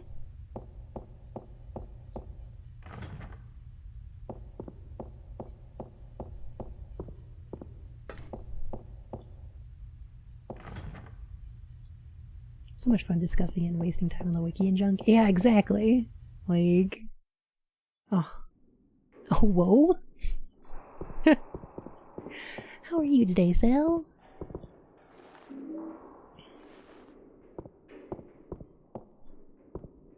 Didn't like the last season because they should have started the Flash Side Wars a season early for them to make sense. Maybe, yeah. I feel like I they was didn't. going to make a joke using Bun's name in a telenovela title, and then I realized that I know absolutely nothing about telenovelas. Yeah, I feel like my biggest problem with it was that the place they went with it was neat, but it was also not the place that they were setting up. Like, they were setting up for a totally different conclusion than they went to. And it's not that I don't like the conclusion they went to, it's just that they didn't have the requisite setup for it. Meatloaf and banana bread. Oh, that sounds tasty. This sounds big tasty. Mm-hmm. Okay, so I think we have to... Yeah, they missed the setup. Didn't get into it personally until I saw a post examining it from one of the producers on the forum. And I was like, well, yeah, I can understand that. Yeah, it's very weird. It feels like the last season was just written by somebody who had a different idea of where to go with the show than everybody who's setting it up, which makes it kind of feel like The Last Jedi, The Last Jedi, and then Rise of the Skywalker, because it felt like Rise of Skywalkers was written by somebody that didn't like what Last Jedi was setting up and wanted to do something totally different. Which, yeah, I mean, yeah.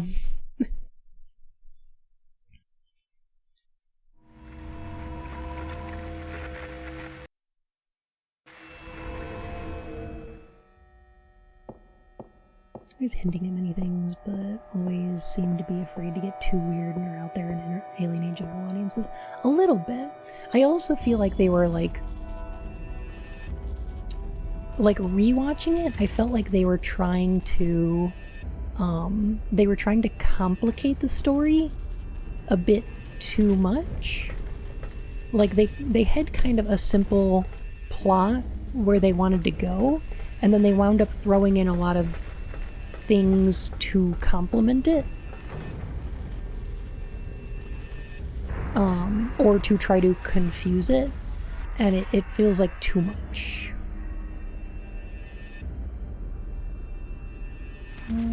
Okay. It's kind of the original version. A little bit. Like, even the Ewoks make sense to me in the original trilogy, though, because it's like, yeah, it's a space pulp adventure. So this is a trope of pulpy,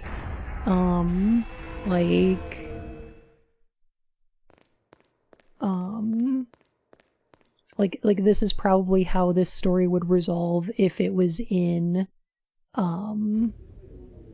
like Flash Gordon or something like that. And it's like, yeah, I get it. I understand why people don't like it. I mean,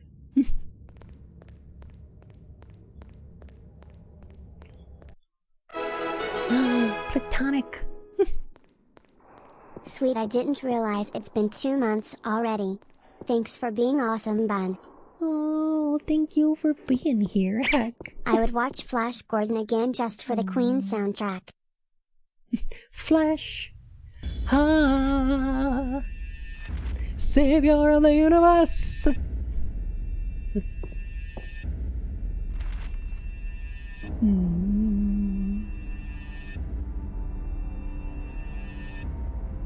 Good at setting up mystery boxes, but like not good at pulling stuff out of them. Yeah, the thing about J.J. Abrams is he feels like Hollywood's Tetsuya Nomura. One of the largest failings of films during those years were that more of them weren't scored by Queen. Absolutely. I feel like he's Hollywood's Tetsuya Nomura. Like, he makes really good-looking movies that are fun and great setups for not a lot of payoff.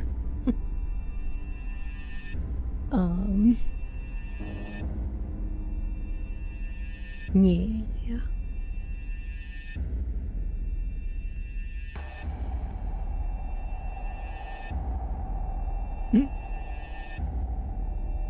Rise of the Skywalker and Force Awakens were written by the same person. Last Jedi was someone else taking the reins. Right.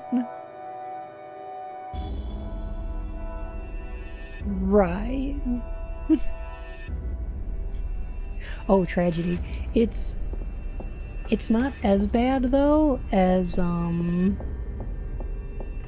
soundtrack for Downpour, which, like, when there's music in Downpour, it's good, but when there's not, it's just roaming around town, and this violin occasionally goes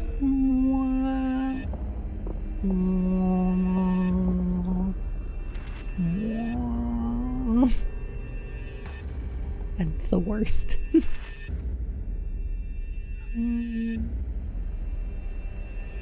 Okay, can't get out on the second floor. Alright.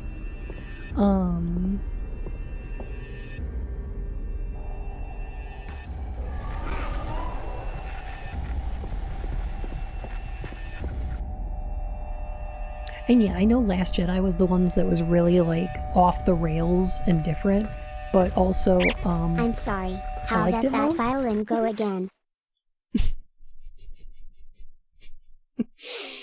Huh.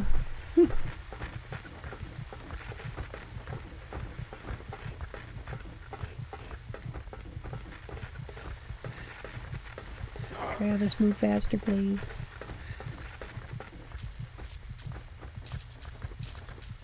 Oh, this level got all squishy now. Travis, go.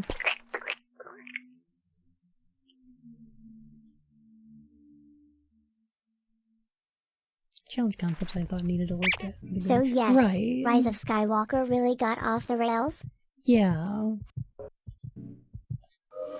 The thing was that, like, I have not watched any of the new Star Wars movies because having seen episodes 1, 2, and 3 in theaters absolutely killed all my interest in ever being involved with Star Wars media in general. So I haven't played, like, any of the games or watched any of the movies, aside from, like, I don't know, I played Force Unleashed, it was fine. I haven't watched any of the new ones. But after I heard about what Last Jedi was doing, I was like, oh, that's interesting and worthwhile. Because I heard people talk about like the first one in the new trilogy, and I was like, well, I already watched New Hope. I don't feel like I really need this movie right now. Seems fine, like completely inoffensive, but also I have no interest in watching it. And then Last Jedi kind of felt like, oh, they're doing something actually different here? That sounds neat. And then it turns out, no, it was just more of the same. And I'm like, oh, okay, well, I watched the original trilogy already. I'm still good.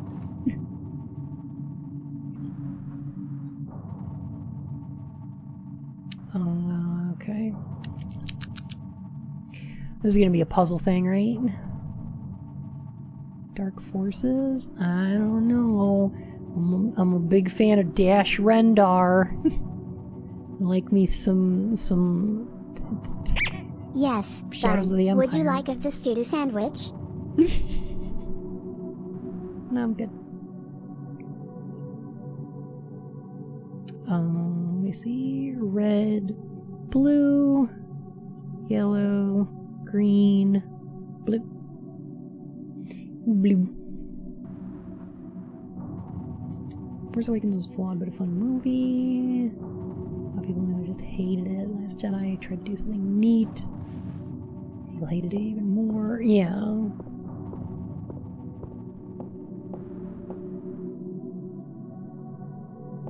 Yeah.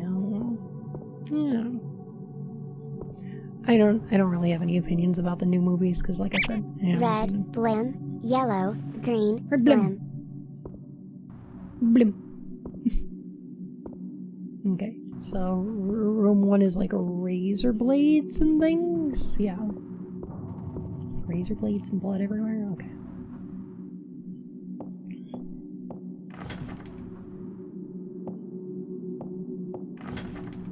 The outside is scorched black. Okay.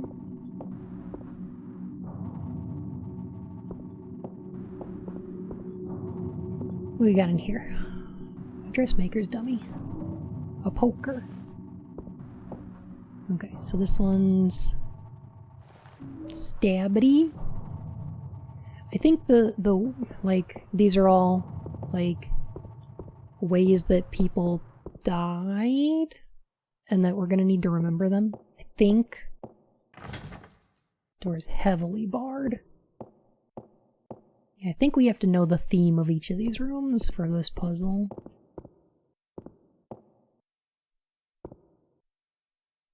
Uneaten food. Set of scales. Okay. So, room 5. I have No, no idea, the I'm door is sorry. a door, not a bard. Not a bard. I still haven't, I'm sorry. Okay. 1. Razors. Room 2 is like fire. Room 3 was the one with the poker. I'm gonna call that room Downton Stabby. Room 4 has bars over it. And then room 5.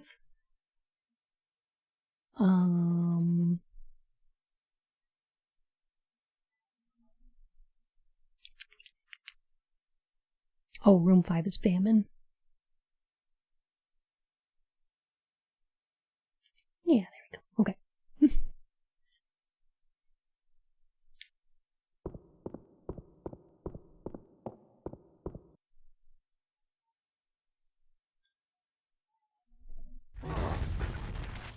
It's making me remember the death threats people sent over Empire or whatever, isn't it? Yeah. You bet. Fan backlash to stuff is like the worst, right? Anything good coming out of the Star Wars movies?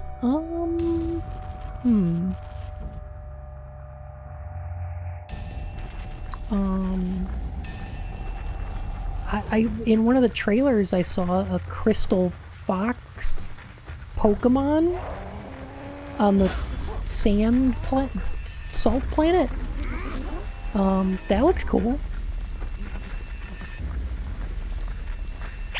Well, I'm going to pee in my pants.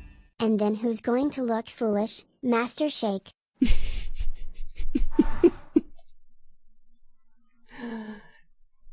I'm gonna pee in my pants. And then who's gonna look foolish?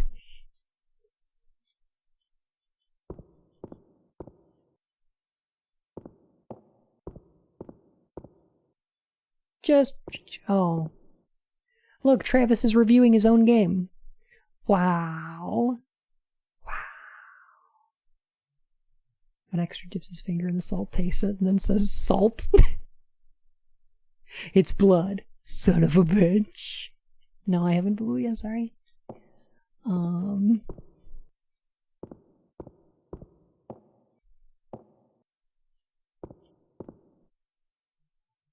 Because a guy tastes it and then says salt. Yeah. You know. Like you do. Okay. My favorite part of Last Jedi was an entire side story that was just know what? Fuck late stage capitalism.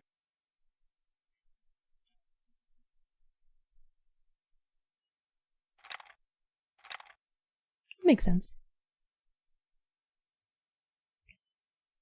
How's the playthrough? It's going okay. How are you, Purinos? Let me see. Red goes to razors. Okay.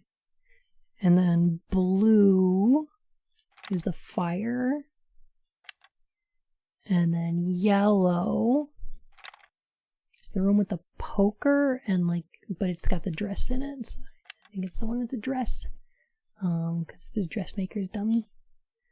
And then green is the one with the bars, and I guess that's this one, because I don't have any other ideas. It's like kind of process of elimination, right? And then blue is the Starvey guy. Yeah, key. This puzzle's just straight out of Arise, though. Like, I'm surprised that we didn't get like a JPEG jump scare coming out at us.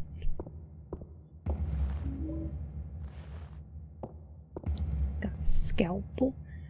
Here we go.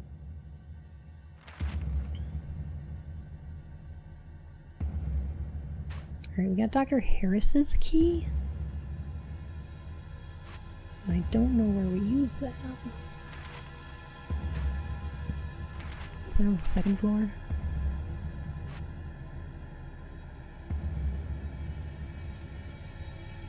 Oh wait, no. Think of how much easier any of the earlier movies would have been if they just decided, hey, this Death Star is going to blow us up. How about we just point a bunch of ships at it and go into hyperdrive so they become massive battering rams/bombs? Say, that's a great idea. That way Porkins doesn't have to die.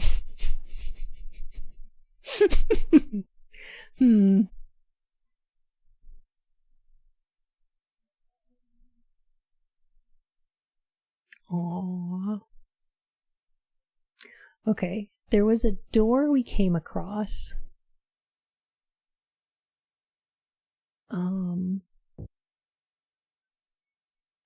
That had, like, Harris's key written on it or whatever. Porkins was the best damn pilot and you know it, Bun.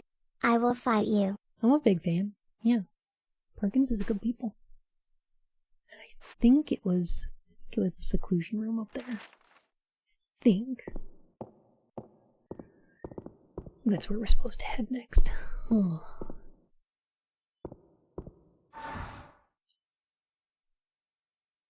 And then the rest of this area, I think, is just unused. Porkins, the bad guy from Star Fox? Yes. He's the one who's like... Andross's enemy is my enemy.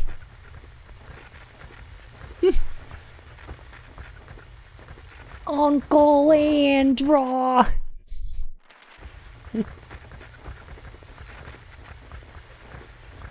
I lost, but why are we in a psychiatric hospital and what are we trying to do? So we're trying to save Alessa? Question mark? And we got But what if instead of building a giant space station, the Empire just built hyperspace-capable battering rams to send at rebellious planets as kinetic bombardments? Porkins was the one, oddly heavy-set fighter pilot in the Rebel Alliance who died in the fight for freedom. I know that. Like, I don't know who Red 6 is. Come on. I don't remember which number he was. But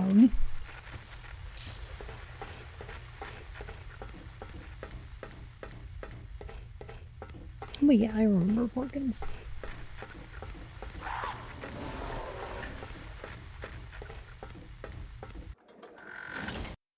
Why don't they make ships with hyperdrive that are just built to be, like, unmanned?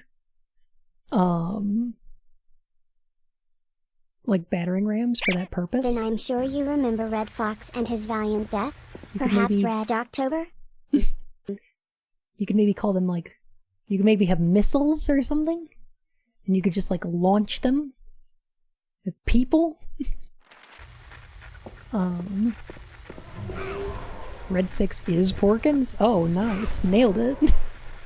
I'm the Star Wars expert.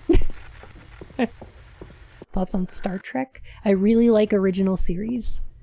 Like, I love original series a lot. And I only watched it recently. Like last couple years or so. And I think Next Generation is pretty good.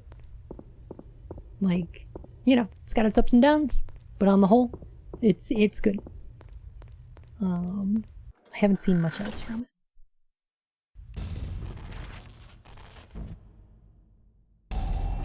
I've never seen Deep Space Nine. Oh wait, I forgot. I forgot that you can have bombers that can inexplicably drop bombs that would normally rely on gravity to pull them to the surface, but apparently can be done the exact same way in space. You bet.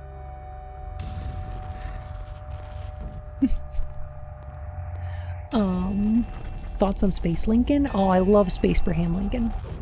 Huge fan. That episode's a little weird. Because he shows up and just drops an N-bomb. But, like, I guess in context it makes sense. Because they're like, oh, you're from a time period where that was normal. We don't really do that anymore, but also, you know, we got over racism so long ago that it's not even offensive. And it's like, oh, interesting.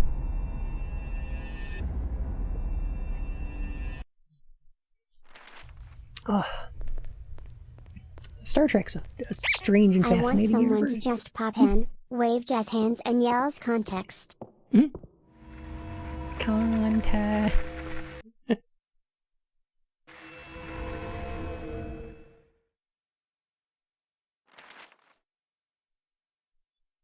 Alright, let me see. Into that ward. Get through here. And then go down.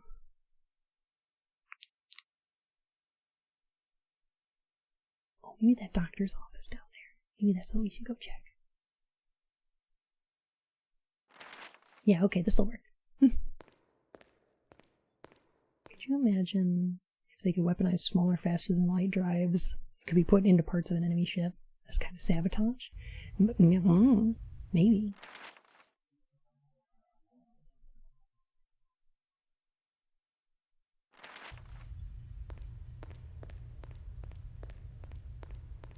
I think Star Trek more than Star Wars makes a cooler, like, tabletop system, though.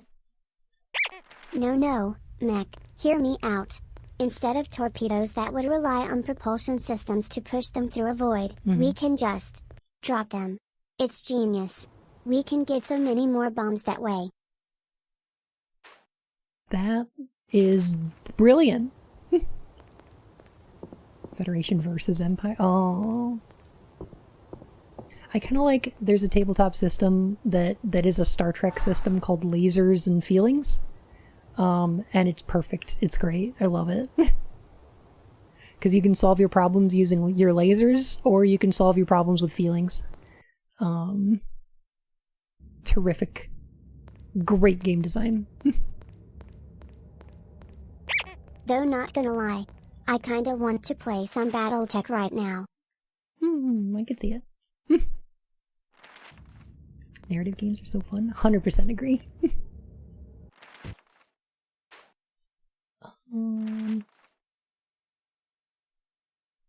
Is there not a locked door here anywhere? No.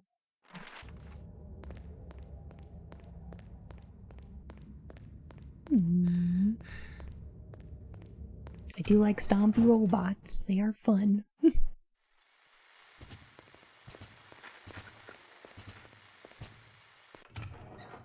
No, Spoonie, Lasers and Feelings. Lakers and Feelings is a narrative tabletop basketball Planet game or spheroid? with Scottie Pippen in it. I think. I'm assuming. But the Lakers is a basketball team. That's the joke. I made the joke. Bun just wants to stomp on tiny tanks. We know you're a macro, Bun. You don't need to keep proving it to us. Have you watched sci-fi AI robotic film called I, Robot with Will Smith? I have, yes. Lakers and Feelings is what every one of my werewolf World of Darkness tabletops turns into. Jocasta Artifact. Space Jam 2, Lakers and Feelings. Perfect. We did it.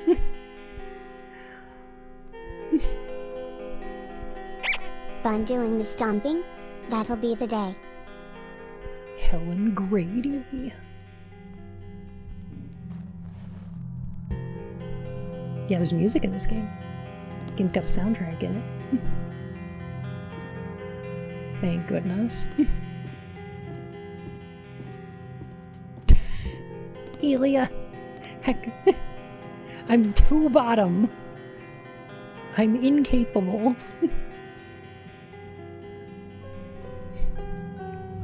Far too bottom to Steppy. Alright. Women's restroom.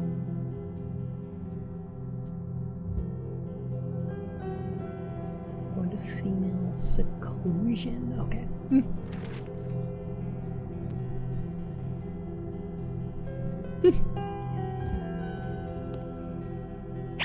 See? What did I just say? Yeah. Alright, we're heading to seclusion. Okay. By the way, okay, we're heading to seclusion right here. Now, this is where the boss fight is, right? So we're gonna go here and we're gonna fight the boss, which means that the rest of this map. I would pay for tickets just to watch Bun try to get the confidence to step on a fake tiny town. He'd be all me E-E-A and E-E-E-E-A and it would please me.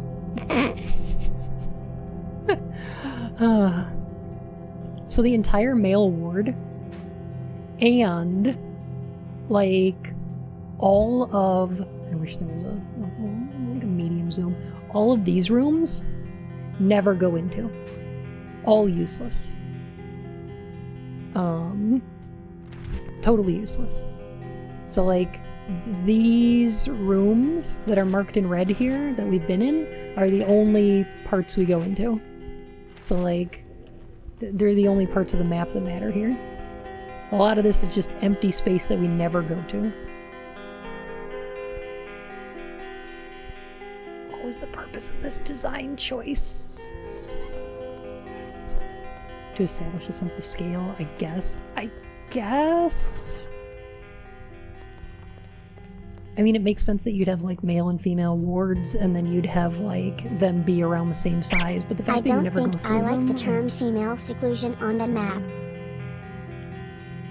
That's fair.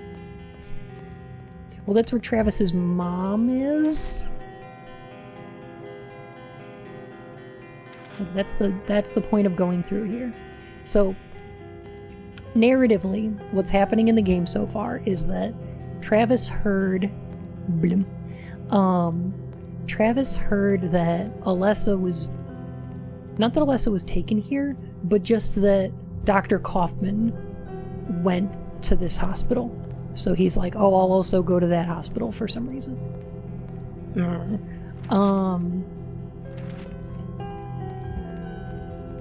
So that's why we're here, like, logically. But then, like, thematically, what it's doing is it's giving us the backstory of how Travis's mom was crazy and then tried to kill him and then got locked up in an asylum. This asylum. And that's it. I don't know why this is important. I can only guess they're trying to draw a parallel between Travis's mom trying to kill him and Dahlia's mom trying to sacrifice, or Dahlia trying to sacrifice her daughter. That's all I can guess.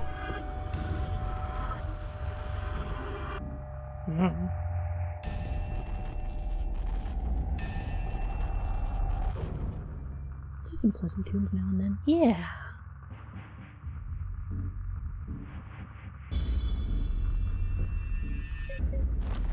Silent Hill soundtrack. Strange depression sounds like what I got. Am I right? Oh gosh.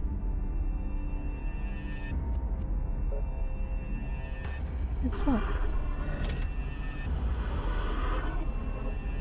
Yeah, these games know when to use music, noise, and silence in equal measure. They're very good at it. Lisa?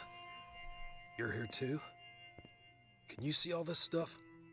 Is it all dark for you too? It's so sad. They can't do anything for her.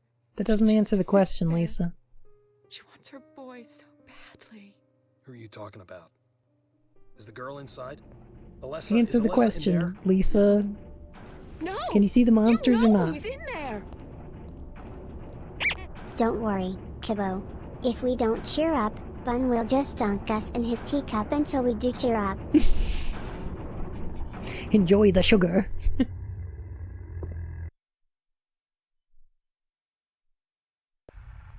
Oh jeez, I forgot to save. That's fine. We'll just use some PlayStation magic here. There we go. Are you dead? I'm not dead. Locked away. No save equals playing on hard mode.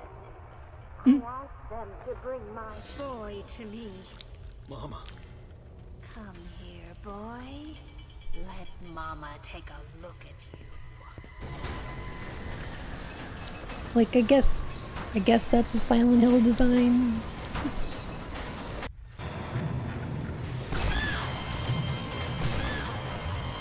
Like, that's fine, I guess. Oh, that's... wow. Oh, that's a noise.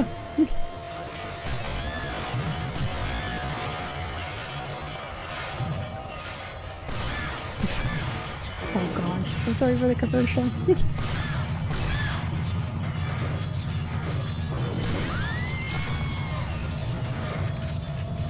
Okay, okay. I think we're good? Yeah, okay. Okay, there we go. Sorry for that. Whew. That's a racket. This looks a lot like that dancer Walked robot in Nier away. Automata. A little bit. Hi, Jimmy Jam Jim. How you doing? Oh. This is just like before.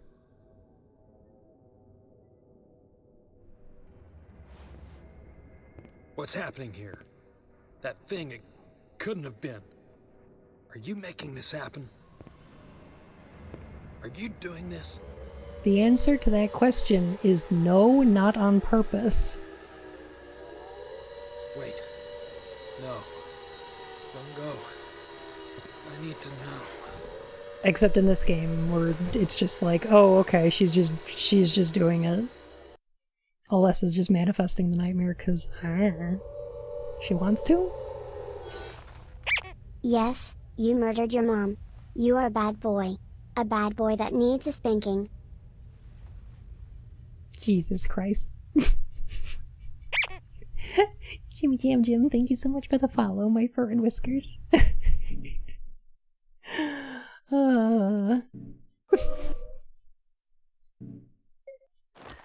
Alyssa hates truckers. I mean, fair, I guess?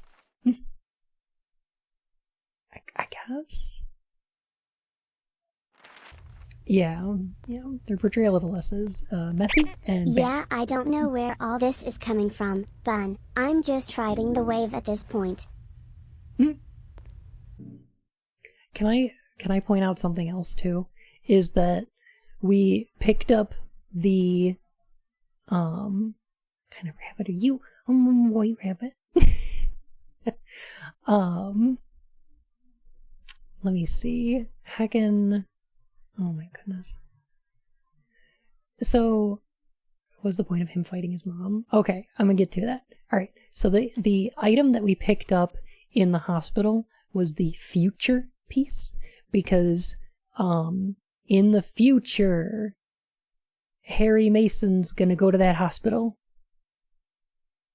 and then Silent Hill 1 is gonna take place there. And then here we picked up the past piece because we grappled with Travis Grady's past. That's what it was. That's all it is. And now we found a ticket, which is the reason we're going to go to the theater. Even though, did we get what we came here for? I'm not sure.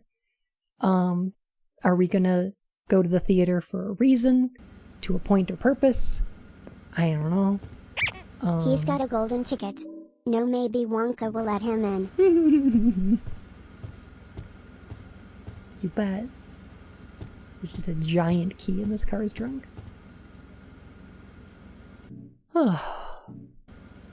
This game handles its narrative very strangely. Like very strangely. In the way that it leads us around this map and through these areas. 'Cause in... Oh no. That's where I left my comically large key. I found it. Go check the Lost and Found. I'll give it back. In Silent Hill 1, I feel like all the areas that you go to in that game, with the exception of the sewers, which I've talked about, don't really make any sense.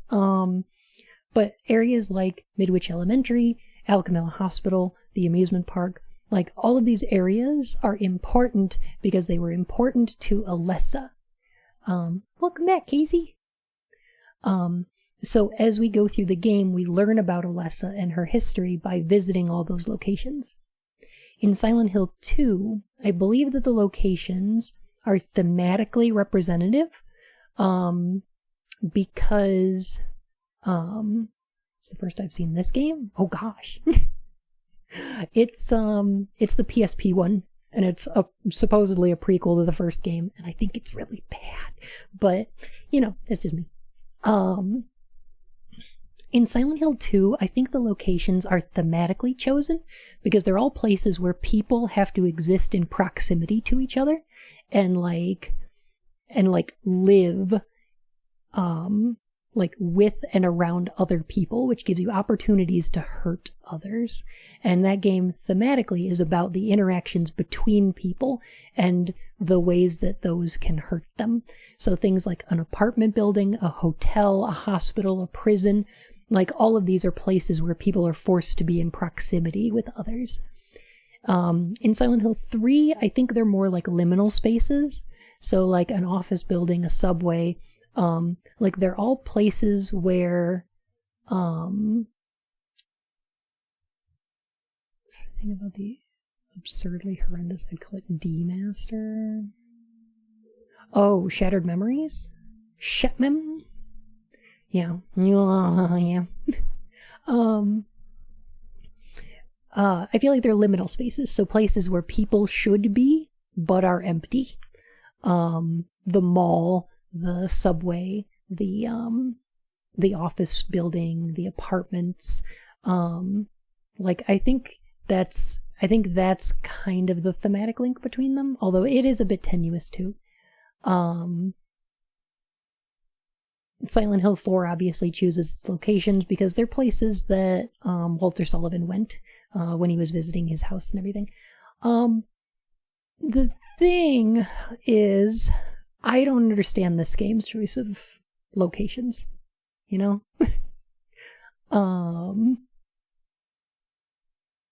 Oh yeah, no worries, Green Ham. Yeah, it's just kind of cherry picking things from Silent Hill and Silent Hill 2. And then it also has a theater for some reason. There's like a lumber yard you go through. I guess that's fine. Or is it Silent Hill? It's just Silent Hill because that's the only place Alessa was. Like, without Alessa, there wouldn't be a Silent Hill. None of the events of the games, any of the games, would have happened if it weren't for Alessa. So it kind of has to be unique to this town, kind of. Yeah. I'm laughing at Coons and Creighton Streets. Oh, that's a great point, Damon. So the thing is that Silent Hill 1, 2, and 3 name most of their streets as references to horror authors and directors. Like, almost all of them are references to authors and directors of other horror properties. There's actually a King Street. Coon Street is probably the most egregious. They're really, really good. It's great. And then this game adds some more areas to Silent Hill 1's map and chooses street names like Midway Drive, Industry Drive, Ash Road, Borden Street, which is probably a reference to Lizzie Borden, which is the most interesting one they could come up with, but like the rest of them are just like, well, I guess they're street names. They just sucked all the flavor out of it. I don't know. Ugh. Borden? More like boredom. Oh, because of the coal fires, of course. No, I'm gonna get weird in the protagonist's main town, which is weird. Oh yeah, Shepherd's Glen. Yeah, it does. I don't know why. ASH Street. for the ash from the fires from the mines that still burn. Nailed it. Like a double bubble that's been chewed for 30 seconds. Or even worse, like, Bun is going to bap us and he's going to love every second of it. like that zebra stripes gum. You know, the ones where it's like, it's the best flavored gum ever for like 15 seconds. Oh. Fruit stripes, that's it. Yeah. It lasts like 5 to 10 seconds. But, oh, what a great 5 seconds. Meet Silent Hill 2, simple, terrifying story of what happened to a character, dad. This little mini boss thing that looks like 2 people have become part of a mattress monster. Yeah!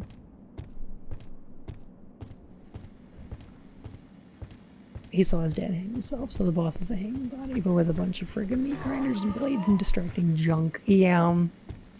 Oh, this game is it was such a mess. Like, I can understand why people liked it at the time, because, like, on a very surface level, it feels like a Silent Hill game. It's just, don't scratch that surface, because there is nothing underneath. Bun? Bap us? Sounds way too dominant. Far more likely that he will beg you into bap us. Oh wait, that's worse. That's much worse. Oh.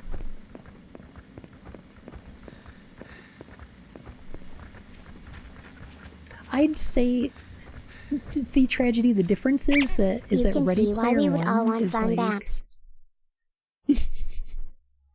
I am the one who baps. Breaking One. The difference with Ready Player One is that Ready Player One's appeal is entirely hinged on, like, its nonsensical references. Yeah. I'm gonna take this box with me. Okay. Whereas, like, when it's in Silent Hill stands on its own. So, like, having the street names on a map being references is not a problem. It doesn't feel egregious. It's just kind of cute. Like, for instance, there's another really cute reference in the Silent Hill games that a lot of people I don't think know about, which is, in Silent Hill 1, the newspaper boxes have like a newspaper on the front of them, and the headline reads Bill Skins 6th, which is a reference to a newspaper headline about Buffalo Bill from Silence of the Lambs. As in, wave the bap wand at you, and you get a heckin' great set of baps. Some real bongalonga gazunga baps. Some fabric stretching mommy milk.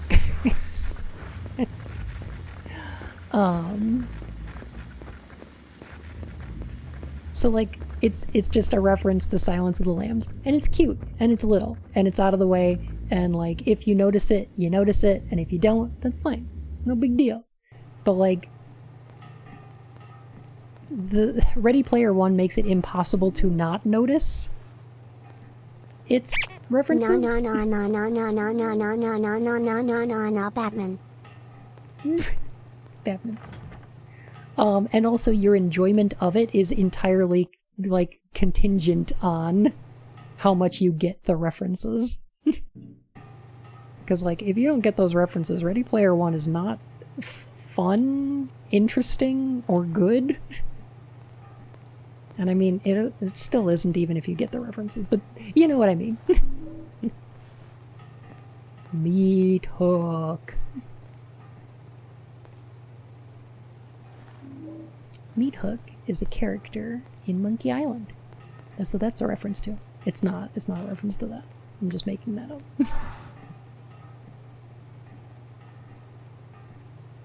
Ready Player One is 90 minutes of member berries. Basically, yeah. Alright, I think I'm gonna find somebody for us to raid, if y'all don't mind. I think this was a pretty good start. We can probably finish this up in another session, because all we got is, like, what, the theater and then the motel, I think? Wait, so there isn't a rubber chicken with a pulley in the middle, isn't there? Suggest code channel? Oh, let me take a look.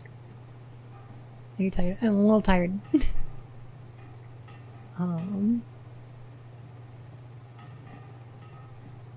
But I will be back on Tuesday. Right. Extra nozzles pounces on you, ooh, you're so warm. Couldn't help but notice your pulse from across the floor. Nuzzles your neck, you like he told them Matilda, hee hee. Unzip your baggiest pants, so baby, you so much. You take me home gently and make me yours, and don't forget to stuff me, see me like my little baby tail over your bulgy wonky kisses and lickies your neck. I hope daddy likes he nuzzles and wuzzles your chest. I be getting thirsty.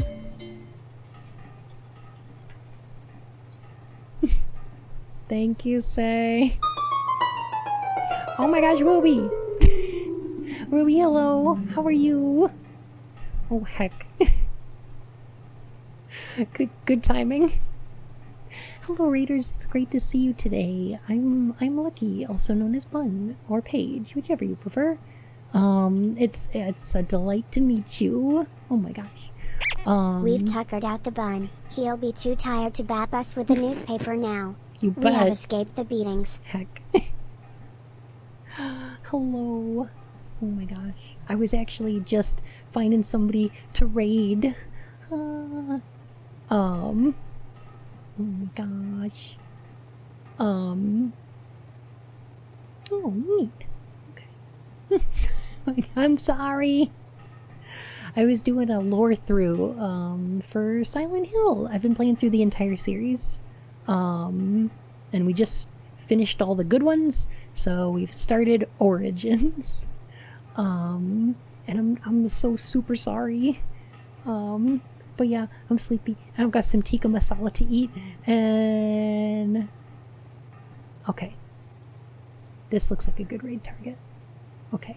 This looks good. Alright. But I want giant baps. Big bazong alahugas. Just giant gadzai hookfulzat. Wow. Text-to-speech nailing it. But thank you, Ruby. Hello, I love Raiders. you so much. We are Holy playing. heck. We have pushed the pacifist tendencies of Bun for long enough, involving debunked Silent Hill theories that we run the threat of being backed with a newspaper. You bet you do. But I'll be back on Tuesday. It's my girlfriend's birthday, so I'm subjecting her to Dante's Inferno, which, as a history and literature buff, I'm sure she's gonna enjoy. I'll on Thursday I might have to start that Kingdom Hearts lore through, because I think that's into the new year, isn't it? Nope, Thursday's the 31st. I'm free. So Thursday we'll be finishing up Snatcher, and then on Friday we'll play more of this, and then if I could spell raid correctly, there we go. New Year's Eve Snatcher stream, correct. And then next month, Dante's Inferno is a great book. Well, it's decent, a bit preachy. very. It's Bible fan fiction. Got it memorized. But yeah, that'll be fun. And then, next month, we're gonna be doing mostly, Kingdom Hearts lore through on Thursdays. So that'll be good. Terrible games on Tuesdays as always. But yeah, it was delightful to see you all. Great to meet you new people. I apologize to our raiders for heading off so soon. This is a brand new channel we've never raided before, so please send my love over that way. Do be your regular delightful selves. Looks like Code Channel's playing a game called Assault Spy, and then is going to be playing Neo 2 later, which I love. Neo 2's fantastic. So have a delightful time over there. Heck. Good night, y'all. Goodbye.